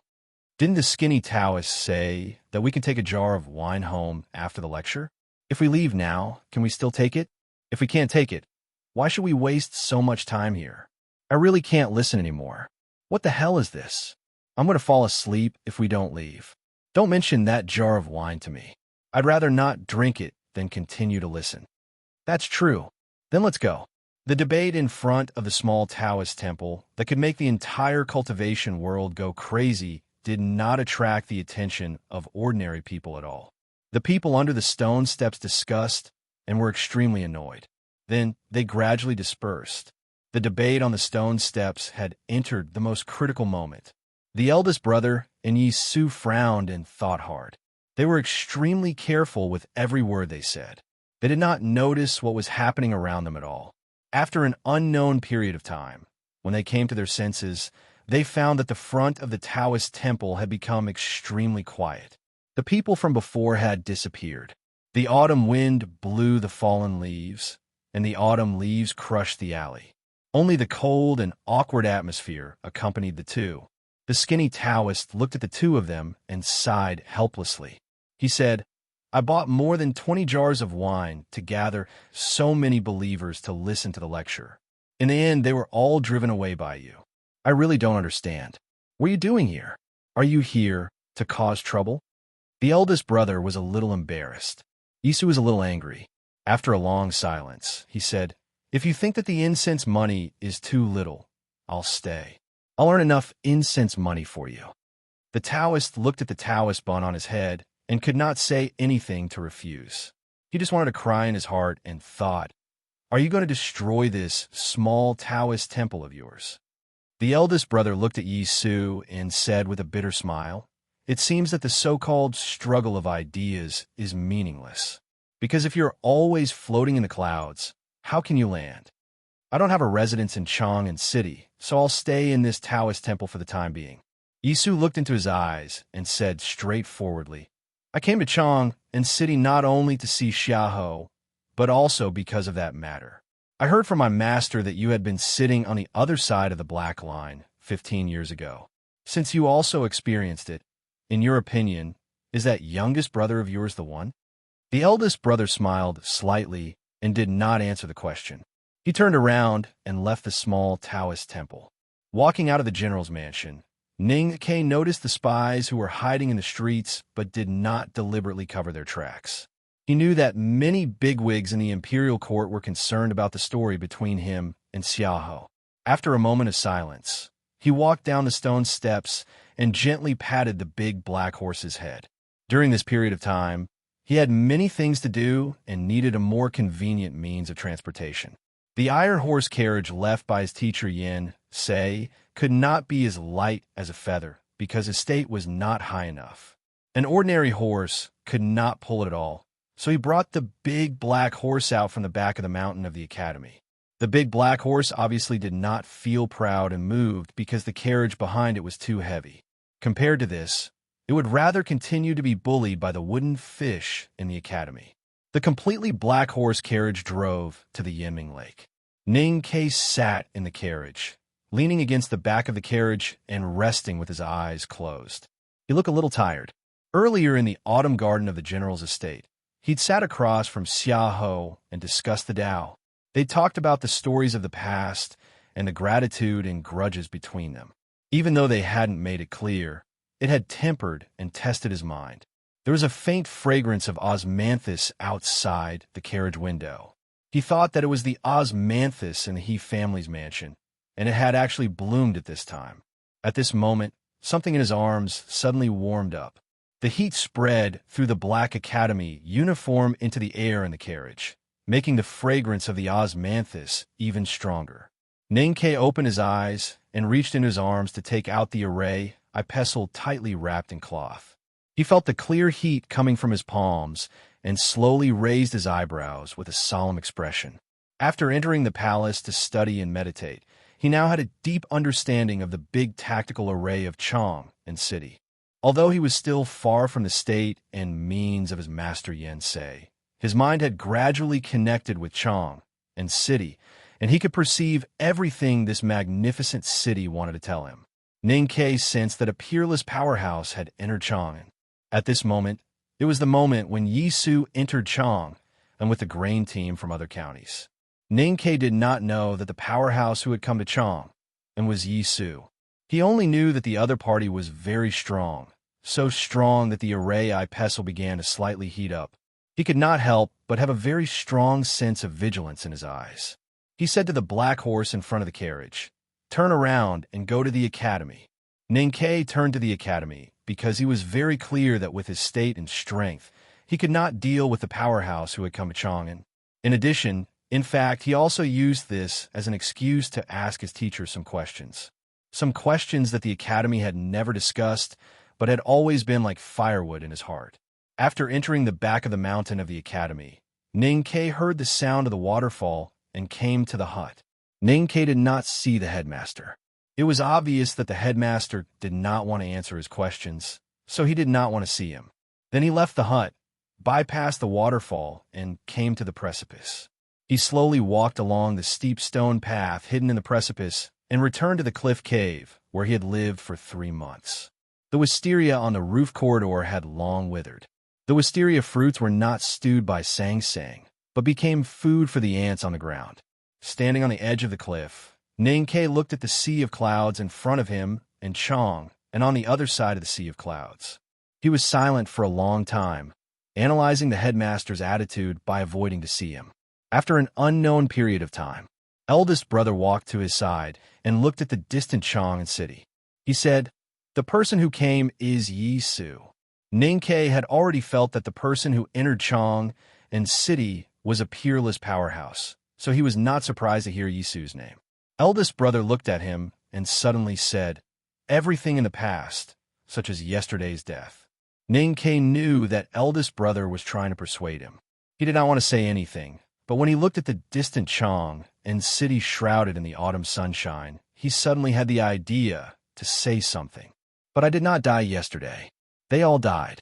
Between the precipice, the autumn wind blew and the clouds moved. The silver thread-like waterfalls between the precipice became thinner than in spring because of the decreasing water volume. Eldest brother looked at the waterfall between the precipice and said, "If a person is blinded by hatred, then he will not be able to see the wider world and the more beautiful scenery." Ning Kai said, "Hatred cannot blind one's eyes. It can only make one's eyes red. For me, hatred has already become my eyes. All these years, I have not seen anything else. Revenge is my world and my most beautiful scenery. Eldest brother said, "Is it really worth living such an uncomfortable life?" Ninkei turned to look at him and said, "Senior brother, you are wrong. If people want to live freely, they should not think too much. They should do whatever they want to do. That is true freedom." In this state of mind, I still wrote it, speechlessly and bitterly. To be continued. If you like this work, please come to vote for it. Your support is my biggest motivation. Chapter 462. Standing on the edge of the cliff and looking at the clouds, Ninkei rarely said such serious words. At first, he hesitated because he was talking to the eldest brother, but then it became smoother and smoother. What others don't want me to do, what the law of the Tang Empire forbids me to do, and what morality forbids me to do, does it have anything to do with me? The eldest brother shook his head and said, "But there is no absolute freedom in the world. Everything, even the spirit, has its limits. If your freedom interferes with the freedom of others, or even the whole world is not free, then no one will let you be free." Ninkei said, "But you should have as much as you can." The eldest brother was puzzled and asked, "Why do you have to have more?" Ninkei said, "These things are no different from silver. They're all good things. Since they're good things, of course, the more the better. I don't believe in the saying that it is better to have nothing than to have too much." The eldest brother said, "But it requires absolute power. If you want to have the whole world, you need to have the power to match it. I have never seen such a person in my life." Ninkei said, "Senior brother, you are right. That is why we cultivate and why we become stronger." The eldest brother's voice was slightly bitter, and he said helplessly, "That is not what I mean." Ninkei said with a smile, "Although we can't achieve it, we must yearn for it." The eldest brother looked at him and said, "You want to have absolute freedom, but you don't have the power to match it. That is why you came back to the academy today. Do you want to see the headmaster?" Ninkei looked at the clouds on the edge of the cliff and said, "I don't know what I will ask the headmaster if I see him. But since the headmaster doesn't want to see me, I have to think about these questions myself." Eldest brother thought of what Yi Su had said in front of the small Taoist temple in Chang'an. He also thought of the black line in the past. He looked at Ninkei's thoughtful face and could not help but sigh softly. He felt that the mountain wind passing through the cliffs suddenly became a little cold. Different people have different freedom. Once these freedoms conflict with each other, there will be disputes. The law of the Tang Empire or the West Hill scriptures are the rules to solve these disputes. He looked at Ninkei and said calmly, "The Academy believes that the law of the Tang Empire is the most important thing in order to prevent the world from falling into chaos. No one can violate it, not even me.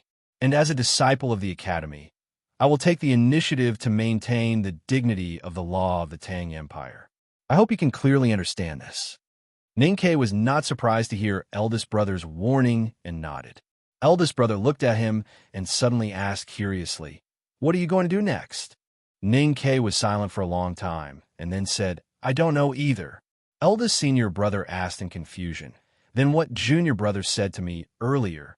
Ninkei turned to look at him and said, "Senior brother, I didn't say those words to ask for your consent or help. I just want to say that your idea is wrong." Eldest brother stared at him blankly for a long time, and then sighed with emotion. "Youngest brother, you are indeed better than me, better than Jun Mo." Suddenly, a thin and long shadow appeared on the precipice. No one knew when second brother came here. He stepped on the wisteria that was about to rot on the ground and walked to the two people on the precipice. He looked at Ninkei with a stern expression and said, "Younger brother, you are right.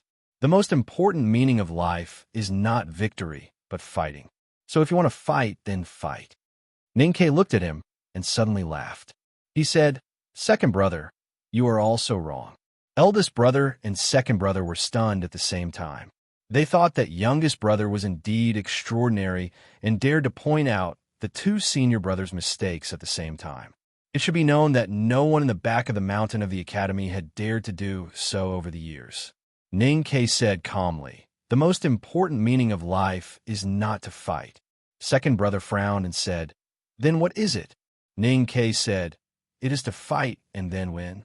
Standing at the edge of the precipice, looking at the fading figure on the precipice, in the corner of the Black Academy, uniform blown by the autumn wind, Mr. First and Mr. Second, the most powerful people in the back of the mountain of the Academy, were silent for a long time, as if they were still thinking about Ning Ke's previous words and the hidden attitude in them.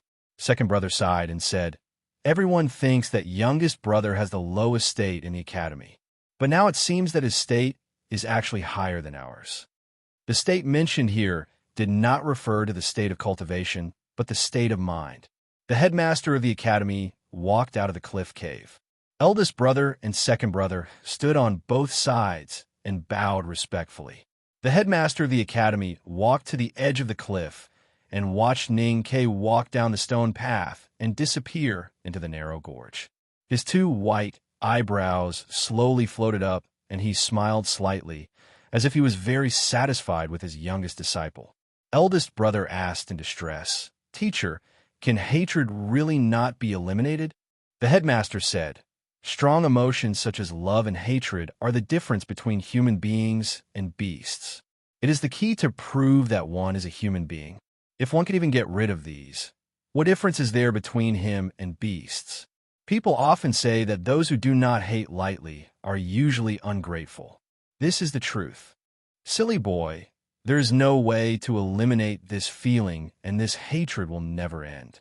How can it be so easily erased? The most important question is, why do we want to eliminate it?"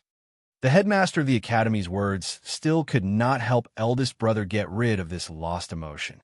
After he left the small town, he had been living in the back of the mountain of the Academy. When he traveled around the world, he served the headmaster. Occasionally, he traveled alone and had his own tasks. Thinking about it carefully, it seemed that he had no real experience in the world of mortals. Eldest brother sighed and said, "But when will revenge ever end?"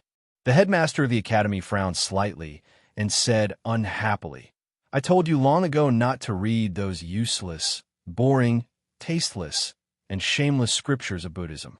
Now it seems that you are really confused." Eldest brother smiled bitterly, but in his heart, he thought that those scriptures were indeed interesting. The headmaster of the Academy said, "Jun Mo, explain to your senior brother when will revenge ever end, lest he burrows into the pile of old books again and can't climb out for 3 or 4 years." Second brother answered in a low voice and looked at eldest brother seriously. He said, "Senior brother, if you don't want revenge to ever end, then you should kill all your enemies and cut the weeds at the roots. In this way, there will only be a few ghosts left in the world who can't take revenge, and the story of hatred will end here." This simple and plain words did not move eldest brother, but made him smile bitterly. He thought that such a method sounded like a villain and should not come from the Academy. Second brother did not dare to guess eldest brother's mood at this time. He turned to look at the headmaster of the Academy and said calmly, "Teacher, since youngest brother can't find evidence that Xiaoho violated the law of the Tang Empire, what will he do?" The autumn wind blew on the headmaster's black robe. He looked at the distant Chang and city and said with a smile, "I don't know either, but Ning Ke will probably give us a surprise. 2 years ago, the Tang censor Zhang Ichi died mysteriously outside the House of Red Sleeves. At that time, it did not attract much attention. After the censor's wife's crying was suppressed by the prefectural magistrate of Chang and city, Shangwan Yangyu, the case was closed. It was not until Lin Ling, the psyche master of the northern army of the Tang Empire, sneaked into Chang and city to investigate and found the iron nail in the censor's body that the case was rediscovered by some bigwigs. Later, with the death of Chen Zixian, Yin Suqing, and others, especially Gu Shi's death in Tuyang City, and the death of Huang Xing and Yu Shuaizhu on the Rainy Street, the Tang Empire's military and many forces began to suspect Ning Quebec. However, just like His Majesty could not punish Xia Hong many years ago, no one dared to accuse this student of the second floor of the Academy and the core disciple of the headmaster of the Academy without evidence. Just because there was no evidence, it did not mean that it was not true. The rumors about Ning Ke's identity had spread among the upper class of Chang and city, even out of the country. Many people firmly believe that he was the son of Lin Guangyuan, the Xianwei general who died tragically because of treason. Therefore, many people were guessing what Xiahou would do when he was about to retire and return to Chang, and to take revenge after enduring for so many years. The old minister of offerings from a prominent family in Qinghe County came and hid in the censor's mansion. He squinted his deep and old eyes, calmly and attentively watching the direction of the wind in Chang and city, guessing what might have happened. The Tang Empire's military was vigilantly watching the movements by the Yanming Lake. General Su Shi stood on the small building and looked indifferently at Chang and city. As long as there was any unusual movement, he would not care about the academy and would directly send powerful cavalry to capture or kill Ning Ke, because he was above the law of the Tang Empire. The people in the palace were also watching and guessing. Even Yi Su, the successor of the Jishou Abbey, came to Chang and city. These bigwigs all had rare wisdom and strategies in the world. They had terrifying intelligence sources and subordinates. However, even they could not predict Ning Ke's next step. Although Ning Ke's state had improved by leaps and bounds, and he was already at the peak of the see-through state, he was still weak compared to General Xiahou, who was at the peak state of martial arts. Therefore, he could not assassinate him. No one had ever been able to find Xiahou's crimes and evidence. When those who had participated in the incident died one by one in Ning Ke's hands, it was even more hopeless for him to reverse the verdict for the Xianwei general's mansion and use the law of the Tang Empire to bring Xiahou down. The most important problem was that both the emperor and the academy were willing to see Xiahou retire peacefully. Even if it did not stop Ning Ke, they would definitely not help him. The dangers in Jianghu could not touch Xiahou's clothes, and the plots in the court could not touch Xiahou's indifferent expression. Ning Ke could not assassinate Xiahou. So what could he do? After countless calculations, including the reactions of the academy, the imperial court, and the West Hill, the bigwigs in Chang and city finally came to a conclusion that made them feel at ease. Ning Ke could do nothing, at least in this winter. It was still late autumn, and the cold winter had not arrived. General Xiahou would leave the imperial court in the middle of winter. Ning Ke cultivated silently by the Yanming Lake, waiting for the arrival of winter. One day, the yellow leaves fell like rain. Ning Ke sat under a balding tree, and his knees were full of withered leaves. Yi Hongyu put down the scroll in her hand and looked at him. She said, "Even if you hide the fact that you have joined the devil until the end and turn into a trump card, you can only scare Xiahou and not kill him." Ning Ke looked at her and said, "I don't know what you are talking about. Fight and then win. You can change victory to victory." This was Lin Hai's original words. He posted it on Weibo. I liked it very much, so I stole it. To be continued. If you like this work, please come to Chidian. Come to vote for me. Your support is my greatest motivation. Chapter 463. Since it was not a human language, he naturally could not understand it. Although Yi Hongyu spoke with a southern accent, it was a standard Central Plains language. Ning Ke said that she was talking nonsense. It was not that he could not understand it, but he had to pretend not to understand it at this moment. He looked calm and even had a hint of doubt. But in fact, after hearing about joining the devil, his body had become as stiff as a block of wood. His heart seemed to have stopped beating. Yi Hongyu closed the book on the table so that the autumn wind would not disturb the paper sword in the book. She looked at him sitting under the tree and said, "If you become an actor, you can also earn money." Ning Ke felt that she was very boring and waved his hand to ignore her. Yi Hongyu picked up the book and walked to the tree. She looked at him and said, "You and I fought so many times in the house by the lake. Do you think that I can't tell the difference between the aura of heaven and earth condensed on the surface of a martial arts powerhouse and the genuine Qi in the body of the remnants of the devil's doctrine? Do you really think that I will believe that you really cultivated talisman and martial arts in the cliff cave of the academy in the spring? Or do you think that I am an idiot?" The Tao addict was naturally not an idiot. At this point, there was no point in pretending not to understand. Ning Ke remembered that the headmaster had once told him that youngest uncle had never let the enemy's weapon touch his clothes after joining the devil. He could not help but mock himself and think that his state was indeed too low. He raised his head and looked at Yi Hongyu. He said, even if you have guessed something, you should know that I will not admit anything. So there is no point in trying to test me with words. Yi Hongyu said, I just don't understand.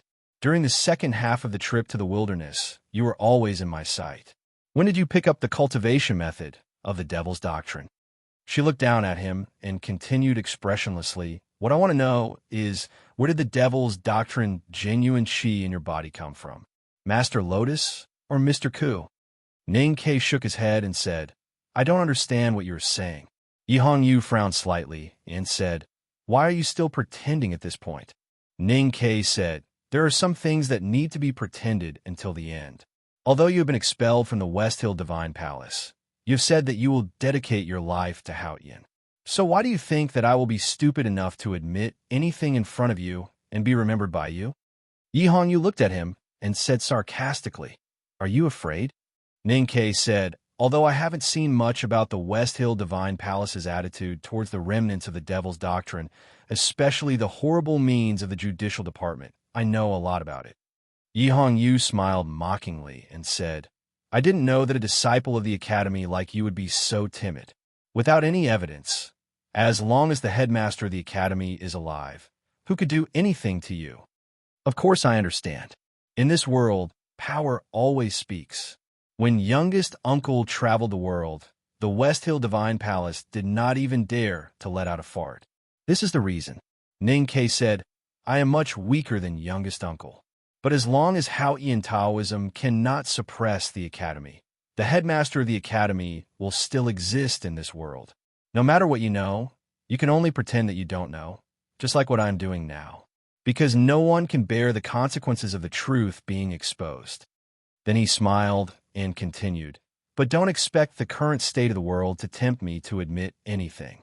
Since the headmaster of the academy is not dead, the West Hill Divine Palace cannot do anything to me. There is no need for me to get into trouble. Yi Hongyu said, but I already know about this. When the headmaster of the academy dies, I will immediately prove to the world that you have joined the devil and then kill you. Since we first met in the wilderness, you have always said that you want to kill me. But you have never done so. Instead, you need my help now. So don't say such things in the future. Just do it directly. Ning Ke looked at her and said, there is another thing that I have a completely different view from you. I don't think that the headmaster will die before me, so you will never be able to prove it. Hearing this, Yi Hongyu was deep in thought and kept silent for a long time. Ning Ke stood up and brushed off the fallen leaves on his body. He walked out of the plum garden. When he reached the stone gate of the plum garden, he suddenly stopped and said, your brother has come to Chang'an. Yi Hongyu was speechless. She looked at his back and said in disbelief, he has not entered the Tang Empire all these years. Why would he suddenly come to Chang'an? You ask me, but who should I ask? Ning Ke said. Yi Hongyu suddenly raised her eyebrows and looked at him with hidden anger. She said, why did you only tell me now? Ning Ke turned around and looked at her. He said, I am now the master of Chang'an. Mr. Yisu is a guest, and you're also a guest. There is no need for me to tell a guest that there's a new guest in this city. Even if you're a brother and sister, it is my duty not to tell you. The reason why I am willing to tell you now is to make you happy. It is a kind of bribe. Yi Hongyu said with slight mockery, bribe me not to tell the West Hill that you have joined the devil? Ning Ke said seriously, why do you have to think of people as so ugly? Even if you have guessed something and tell the West Hill, what can you do to me without evidence? Yi Hongyu looked at his serious expression and could not help but be startled. She said, then why did you bribe me? Ning Ke asked, it is not against the rules for a talisman master to have a martial cultivator as his servant, even in a challenge. Yi Hongyu nodded and said, this is the rule of the cultivation world. Ning Ke looked at her and said very seriously, then are you willing to be my servant and accompany me to kill Xiaohou? You know, that general is really not good. He did not wait for the word kill to come out of his mouth. Yi Hongyu opened the scroll in the book and touched the small paper sword with her fingers. We were just discussing. Why are you so angry? Ning Ke pretended to be calm and said. Then he hurried out of the plum garden like a frightened dog. Chang'an was a very majestic city. The golden wind and drizzle in the south would be clear here, and the cold wind and snow in the north would be gentle here. Those who were low and self-abased elsewhere would be confident here, and those who were arrogant elsewhere would often become quiet and peaceful here. The great divine priest of light, who left Peach Mountain, worked in a shop in this city for half a year. Yisu, the successor of Jisho Abbey, began to preach in a small Taoist temple. In the small Taoist temple, no one knew Yisu's identity. The skinny Taoist who presided over the Taoist temple still remembered the scene of his failure that day and did not want to take him in at all. However, Yisu took out the Taoist book approved by the West Hill Divine Palace, and the skinny Taoist could not find any reason to refuse him to stay here. He did not need to pay for a room in the Taoist temple, but Yisu did not want to live like this. He calmly and undeniably took over the preaching work of the small Taoist temple. He left the Taoist temple early the next morning and distributed leaflets in the surrounding streets and alleys, summoning the neighbors to listen to him preach the true meaning of Haotian Taoism. Standing on the stone steps, Yisu began his work. His description of the West Hill scriptures was very clear, but also very boring. Words such as Haotian, equality, benevolence, and blessings appeared from time to time. However, there were very few people in the neighborhood, and they left very quickly. In the autumn afternoon, the door of the small Taoist temple was extremely deserted. A few sparrows paced under the stone steps, looking for food with their heads lowered. They wanted to survive the upcoming winter that was destined to be unbearable. They did not even notice that there was someone standing on the stone steps, so they did not show any fear. Yisu looked down at the sparrows under the stone steps and felt a little confused. Why did the people of Chang and not care about the preaching of Haotian Taoism? Then he felt a lot of contempt in his heart. This was indeed a country of non-believers. They could not even understand the teachings that he preached. The skinny Taoist walked out with a bowl of noodles. Looking at Yisu's expression, he sighed and said, "Although I don't really understand, I can roughly guess that you must have learned in the West Hill. You might have even gone to the Revelation Institute to study. However, preaching is not easy, so you don't have to feel guilty." Yisu said expressionlessly, "I don't feel guilty for not playing the lute to a cow." The skinny Taoist gradually became familiar with him and no longer felt inexplicable awe when he saw the Taoist bun on Yisu's head. He laughed and said, "You can't force a cow to drink water. You have to think of some ways." Yisu frowned slightly and said, "What right do these people have to trouble me?" The skinny Taoist said seriously, "All the people in the world are the people of Haotian Taoism. They should all feel the warmth of Haotian Taoism. Thousands of years ago, the ancestors of Haotian Taoism preached in the wilderness and went through many hardships. Do they also have to see if the other party is qualified when they preach?" Yisu looked at this ordinary-looking Taoist and suddenly felt that this person's expression was more determined than that of the West Hill divine priests. He could not help but be slightly startled. After a long silence, he said, "I have learned." The skinny Taoist smiled and said, "Do you want to learn how to preach?" Haotian Taoism spread in all the countries in the world. The Taoist temples did not need to spend much effort at all. All the people were born as believers of the West Hill Divine Palace. Yisu had traveled around all the countries and had seen this for more than 10 years. That was why he encountered great difficulties in preaching in the neighborhood. He could not help but feel angry and confused. He frowned and said, "Do we have to pay attention to the method of preaching?" The skinny Taoist said, "According to the usual method, we will usually distribute food or wine after the preaching. When there is a festival, we will organize a gathering for the neighborhood. If we have enough funds, we will invite 2 singers from the musical house to sing Taoist songs. The effect will definitely be the best." Hearing this, Yisu flew into a rage and rebuked sternly, "Ridiculous! Preaching is such a sacred thing. How can it be turned into an exchange of benefits? How can such believers be pious?" The skinny Taoist looked at him as if he was looking at an idiot and said, "Haotian has given everything to the human world. This is the reward for us. That is why we believe in Haotian. Isn't this a natural thing? Why are you so agitated? If there is no benefit at all, who will believe in the religion? God loves the world. I often have a headache. To be continued. If you like this work, please come to Chidian. Come to vote for me. Your support is my greatest motivation. Chapter 464. Yisu had been cultivating in the Jisho Abbey since he was a child. After that, he traveled around many countries and saw that Haotian Taoism was highly respected. He always thought that it was natural and never thought that faith could be understood in such a way. He wanted to kill this blasphemous Taoist with one slap. However, he suddenly thought that although the skinny Taoist's words were unpleasant, he could not find anything wrong with them if he thought about it carefully. So he kept silent for a long time.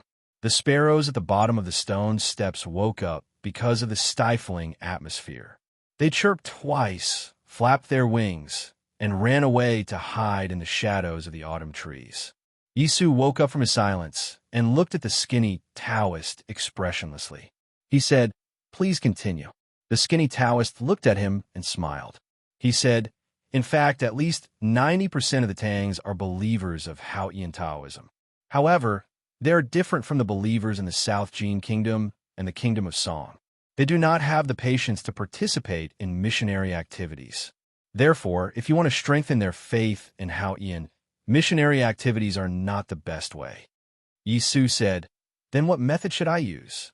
The skinny Taoist said, "The people of Haotian Taoism value morality, so they pay attention to the consistency of their words and actions. However, for missionary activities, words are never as good as actions. As the master of the abbey, if you can get close to your neighbors and take the initiative to help them when they are in trouble, such as carrying water and drying food for them, then through your daily words and actions, you can show Haotian's kindness and love. This is the most effective way to teach the Tangs." Yisu was deep in thought. The skinny Taoist patted his shoulder with his empty hand and said, "Other than the great divine priest of West Hill, not many people can witness Haotian's miracles. Ordinary Taoists like us are the representatives of Haotian in the world. If ordinary people want to feel Haotian, they have to feel us." Yisu was enlightened and said, "That makes sense."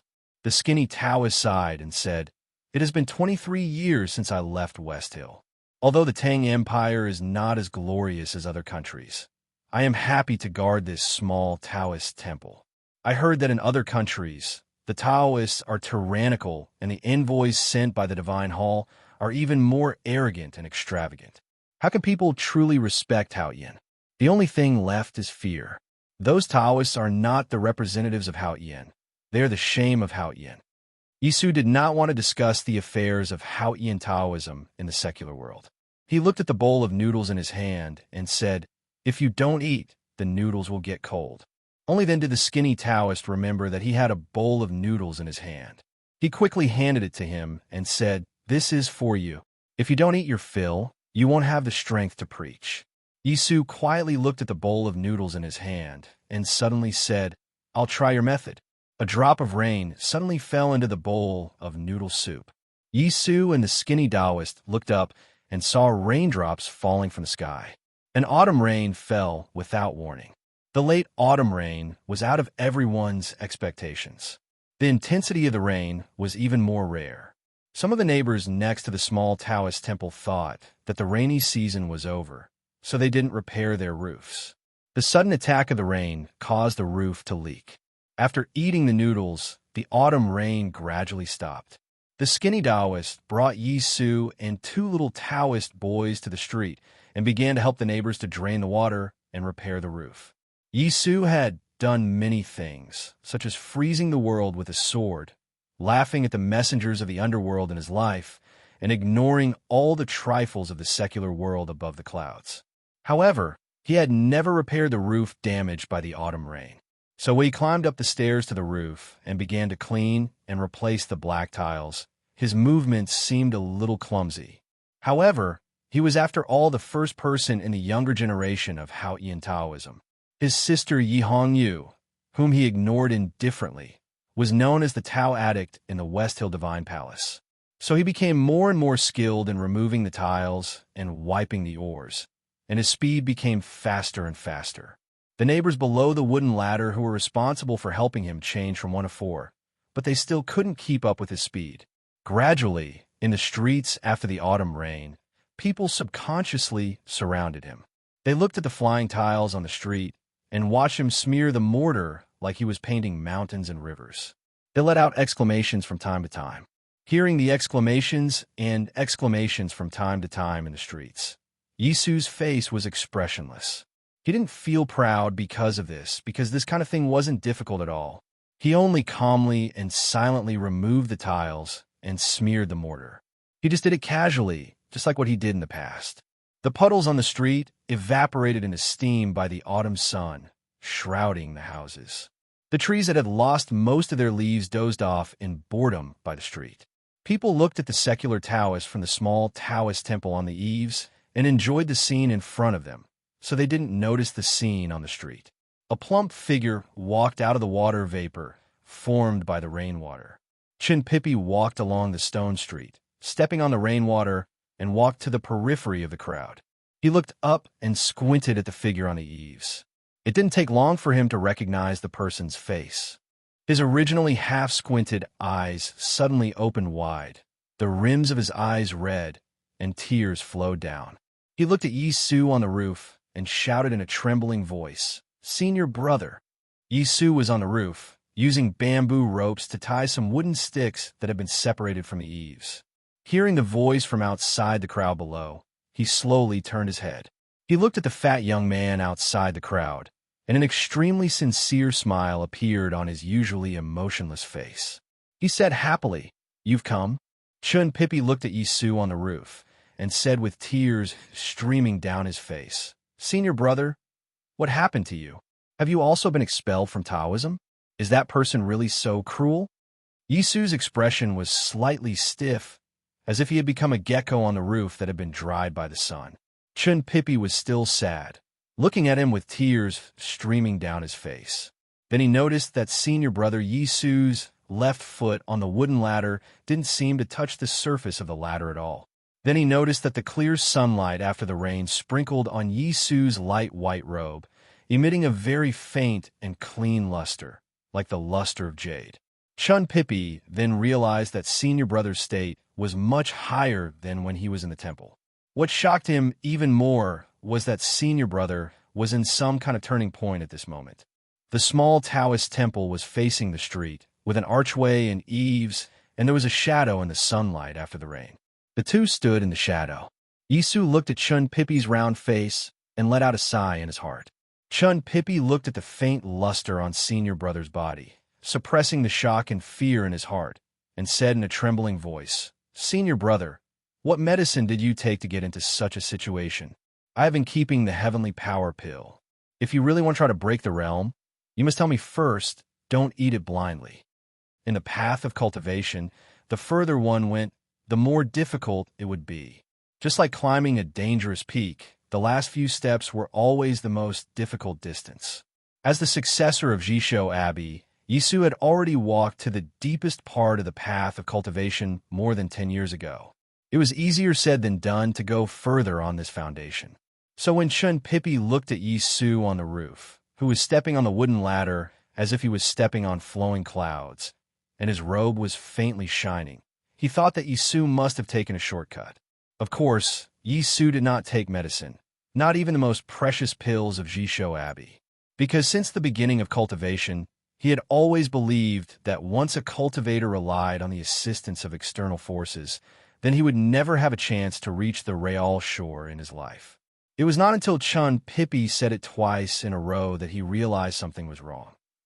Standing in the shadow of the small Taoist temple, Yisu silently looked at the houses and markets near and far.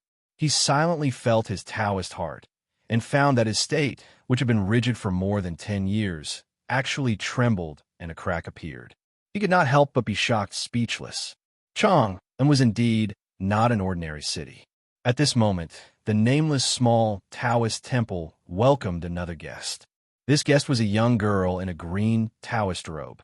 Yi Hongyu looked at her brother on the stone steps, and her body trembled uncontrollably. Then her eyes turned red, and 2 streaks of tears flowed down her beautiful face silently.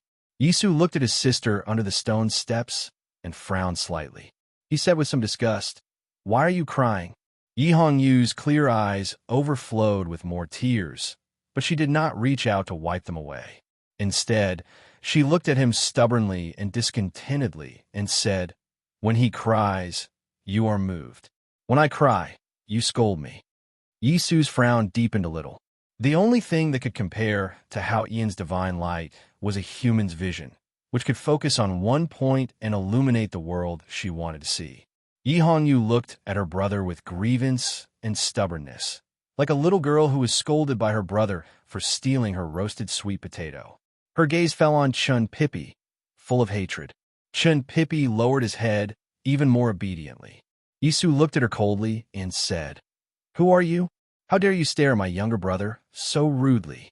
If you do this again, I will dig your eyes out." Yi Hongyu did not seem to hear what he said.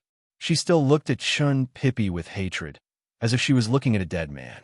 However, her eyes were not dug out, because Chun Pippi, who was extremely guilty, spoke at the right time and dissolved the awkwardness in front of the stone steps of the small Taoist temple. Yi Su looked at Chun Pippi and said with a smile, "I haven't seen my teacher for some time. I think he should still be in the South Sea. As for why I came to Chong, and there is naturally another reason." Chun Pippi asked curiously, "Senior brother, what reason?" Yi Su said, "I came to see Xiao Ho." After a short pause, he looked at Chun Pippi and said calmly, "And also to see Ning Quebec. He was the successor of Jisho Abbey and a world wayfarer of Haotian Taoism. Now he did not cultivate outside the world, but stepped into the mortal world and came to Chong, and for such a simple reason. If the rumor was true, if Ning Ke was really the son of Xianwei General Lin Guangyuan, then he was very likely to be the son of Yama that the divine priest of light had mentioned. Although Haotian Taoism denied the divine priest of light's opinion more than a decade ago, and the bloody storm did not last until the end, Yi Su did not believe it, because he was on the other side of the black line that year when the omen appeared. "A friend has come from afar. I want to receive him. I hope I can drink happily. To be continued. If you like this work, please come to Chidian. Come to vote for me. Your support is my greatest motivation." Chapter 465. Yi Su said to Chun Pippi, "I came to Chong and to cultivate in the human realm. It's better not to see each other. But if you really want to come, then come." Chun Pippi asked, "Senior brother, when will you return to the temple?" Yi Su frowned slightly, not because there was anything wrong with the question, but because it reminded him of the most troublesome problem of Haotian Taoism in the past decade. He looked at Chun Pippi and scolded him coldly. "Then when will you go back?" Chun Pippi was speechless and said awkwardly, "I have to ask my teacher." "Then go ahead."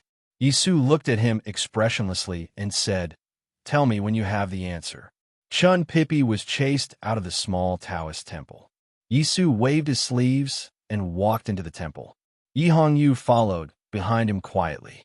Even though she had just been scolded, she still could not suppress the joy and mockery on her face. Her smile did not disappear even when she walked into the room. Yi Su walked to the window and sat down. He looked back at her and frowned slightly, as if he was unhappy. Yi Hongyu stopped smiling and looked at her brother stubbornly and calmly. She did not want to leave. To her surprise, Yi Su did not reprimand her. Instead, he said indifferently, "Leaving Peach Mountain might be a little less resolute, but it is a good choice. The great divine priest of judgment is an idiot who has been soaked in the dirty water of the secluded prison. We cannot tolerate him, let alone bow our heads." Yi Hongyu said quietly, "I understand." Yi Su looked at her peaceful expression and said after a long silence, "I hope you can be stronger than me in the future, but you need to prove it yourself."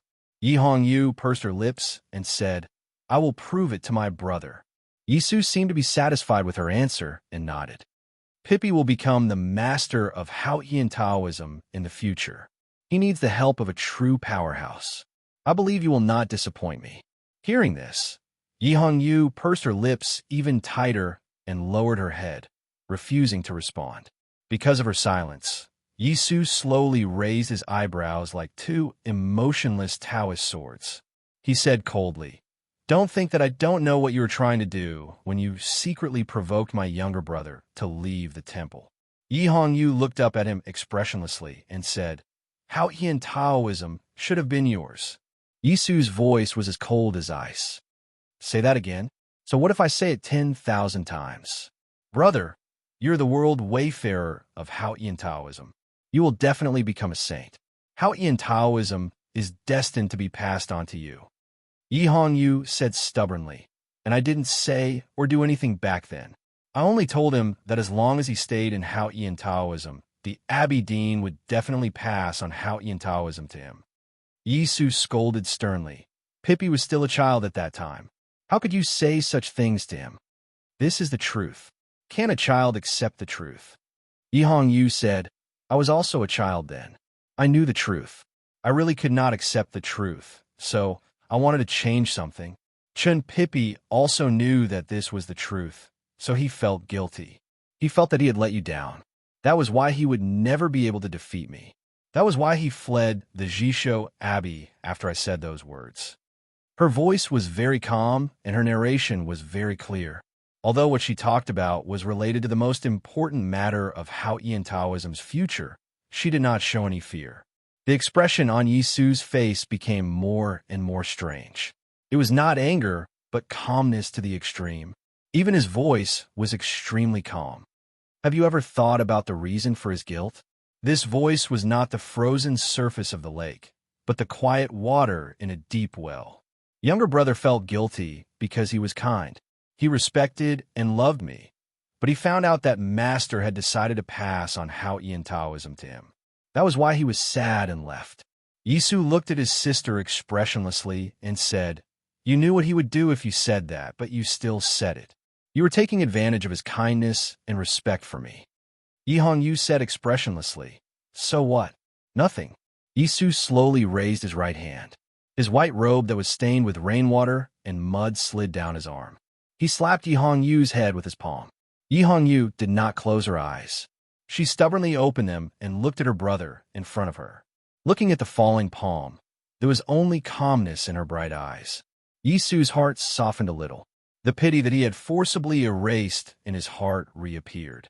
His palm gradually slowed down and finally fell weakly on the desk in front of the window. He let out a sigh. The sigh was filled with helplessness, regret, and guilt towards How Ian Taoism. Yisu's palm fell on the desk and trembled slightly.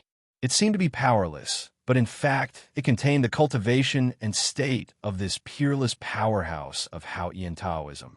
With this disappointed sigh, countless cracks suddenly appeared on the desk. Then the cracks spread to the legs of the desk. Cracks also appeared on the bluestone floor, followed by the corner of the wall. The cracks climbed up the wall, and the bright paper of the window also began to crack. In the end, the cracks reached the beams. The desk broke into hundreds of small wooden pieces and fell to the ground. The legs of the desk broke into even thinner pieces and fell to the ground. The cracks on the bluestone floor deepened, like a black abyss. The skin of the wall peeled off, the paper of the window floated away, and the beams squeaked and then broke in the middle. The desk collapsed. The ground cracked. The wall collapsed. The beam broke. In a loud crash, the remote house of the Taoist temple collapsed like a building block. Smoke and dust filled the air. The cracks continued to spread outwards and cut the rest of the buildings of the Taoist temple into pieces. The entire building of the small Taoist temple collapsed one after another in the smoke and dust. Fortunately, the lines of cracks that destroyed the walls and beams were extremely magical. They cut the hard and heavy building materials into pieces and collapsed according to some mysterious law of space cutting. Therefore, the people in the house were not smashed to death. The air after the rain was originally very fresh, but at this moment, the small Taoist temple was covered in smoke and dust. The skinny Taoist and 2 Taoist children were covered in dust. They climbed out of the ruins in an extremely pathetic manner. They covered their noses with their sleeves and coughed continuously. They looked extremely miserable. Yisu stood quietly among the bricks and wood. Dust and debris surrounded him, but his eyebrows and clothes were still so clean, without a speck of dust. When he was willing, he could climb the ladder, remove the tiles, and fix the eaves. He could be covered in rain and mud. when he was unwilling, even if the sky was filled with mud, it would not be able to touch a corner of his clothes. After all, you are my sister. Don't force me to kill you. Isu looked at Yi Hongyu and said calmly, if you insist on standing in front of me with this stubborn attitude, I really don't know what will happen next. Yi Hongyu wiped away the tears and dirt on her face. She looked at him and said hatefully, brother, one day, I will be stronger than you. When that time comes, you will no longer be able to kill me. I will stand in front of you again and insist on taking back what belongs to you. After saying this, she turned around and left the small Taoist temple. Yisu looked at her back as she disappeared outside the monastery. He remained silent. What the hell is going on? The skinny Taoist pounded his chest and stamped his feet in pain. He looked at the small Taoist temple that had turned into ruins in front of him and thought of how he had saved and worked hard for the past few decades. He thought of how he begged everywhere for alms. His body trembled, and his voice was filled with despair and sorrow. Yisu frowned slightly and looked back at him. He said, I will pay for you to build another one. Is this about money? Is this about money? The skinny Taoist was filled with grief and anger. He clutched his robe tightly to prevent himself from dying from heartache.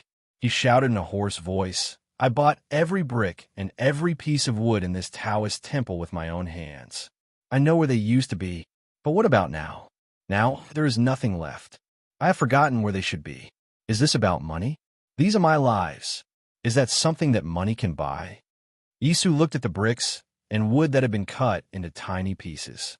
After a moment of silence, he said, You are right. The newly bought bricks, and we can only build a new Taoist temple. Once the old is destroyed, it cannot be returned. There is no such thing as rebirth in this world. There is only a new life. After saying this, his expression stiffened. He stood in the ruins and did not move anymore. Yisu did not know why this small Taoist temple that had already been reduced to ruins could make him feel such emotions and say such words unconsciously. He only knew that ever since he traveled through many countries and broke through the barrier of life and death, his state had become perfect. His state that was as calm as a mountain showed signs of loosening after the slight tremors earlier. The skinny Taoist did not know his current state. Seeing that he was silent, he thought that he did not want to cause trouble. He could not help but feel even more angry. He wiped away his tears and brought the Taoist child to the ruins, hoping to find something useful. The collapse of the small Taoist temple caused quite a commotion. The neighbors quickly rushed over. Looking at the tragic scene of the ruins, they discussed in low voices and returned to their houses to get tools to help. Many of the neighbors' houses were damaged by the storm. However, they thought of the skinny Taoist's old age and the Taoist child's weak body. How could they care about their own matters? The previously tragic Taoist temple suddenly became a bustling construction site. Although it was impossible to rebuild a Taoist temple in such a short period of time, the loud chants and the laughter of the people seemed to indicate that the small Taoist temple would be restored to its original state in the near future. The skinny Taoist wiped away his tears and bowed in thanks. His face was full of sincere smiles. It was almost dusk. Yisu woke up. He looked at the ordinary figures in front of him who were busy. He looked at the smiles on their faces and thought of the words the skinny Taoist had said. He was deep in thought. The skinny Taoist walked in front of him and glared at him. He wanted to scold him, but subconsciously did not dare to. He thought of what the skinny Taoist said when the Taoist temple collapsed and could not help but rub his hands nervously. He asked, Are you really willing to pay? Yisu looked at him and said seriously, If you are willing, I can build a divine hall for you. Tomorrow is Saturday off. I wish everyone a happy weekend. To be continued. If you like this work, please come Chidian. Come to vote for me. Your support is my greatest motivation. You're tuning in to the Warrior Lore YouTube channel. Don't forget to subscribe and join us on this journey to catch the most captivating stories.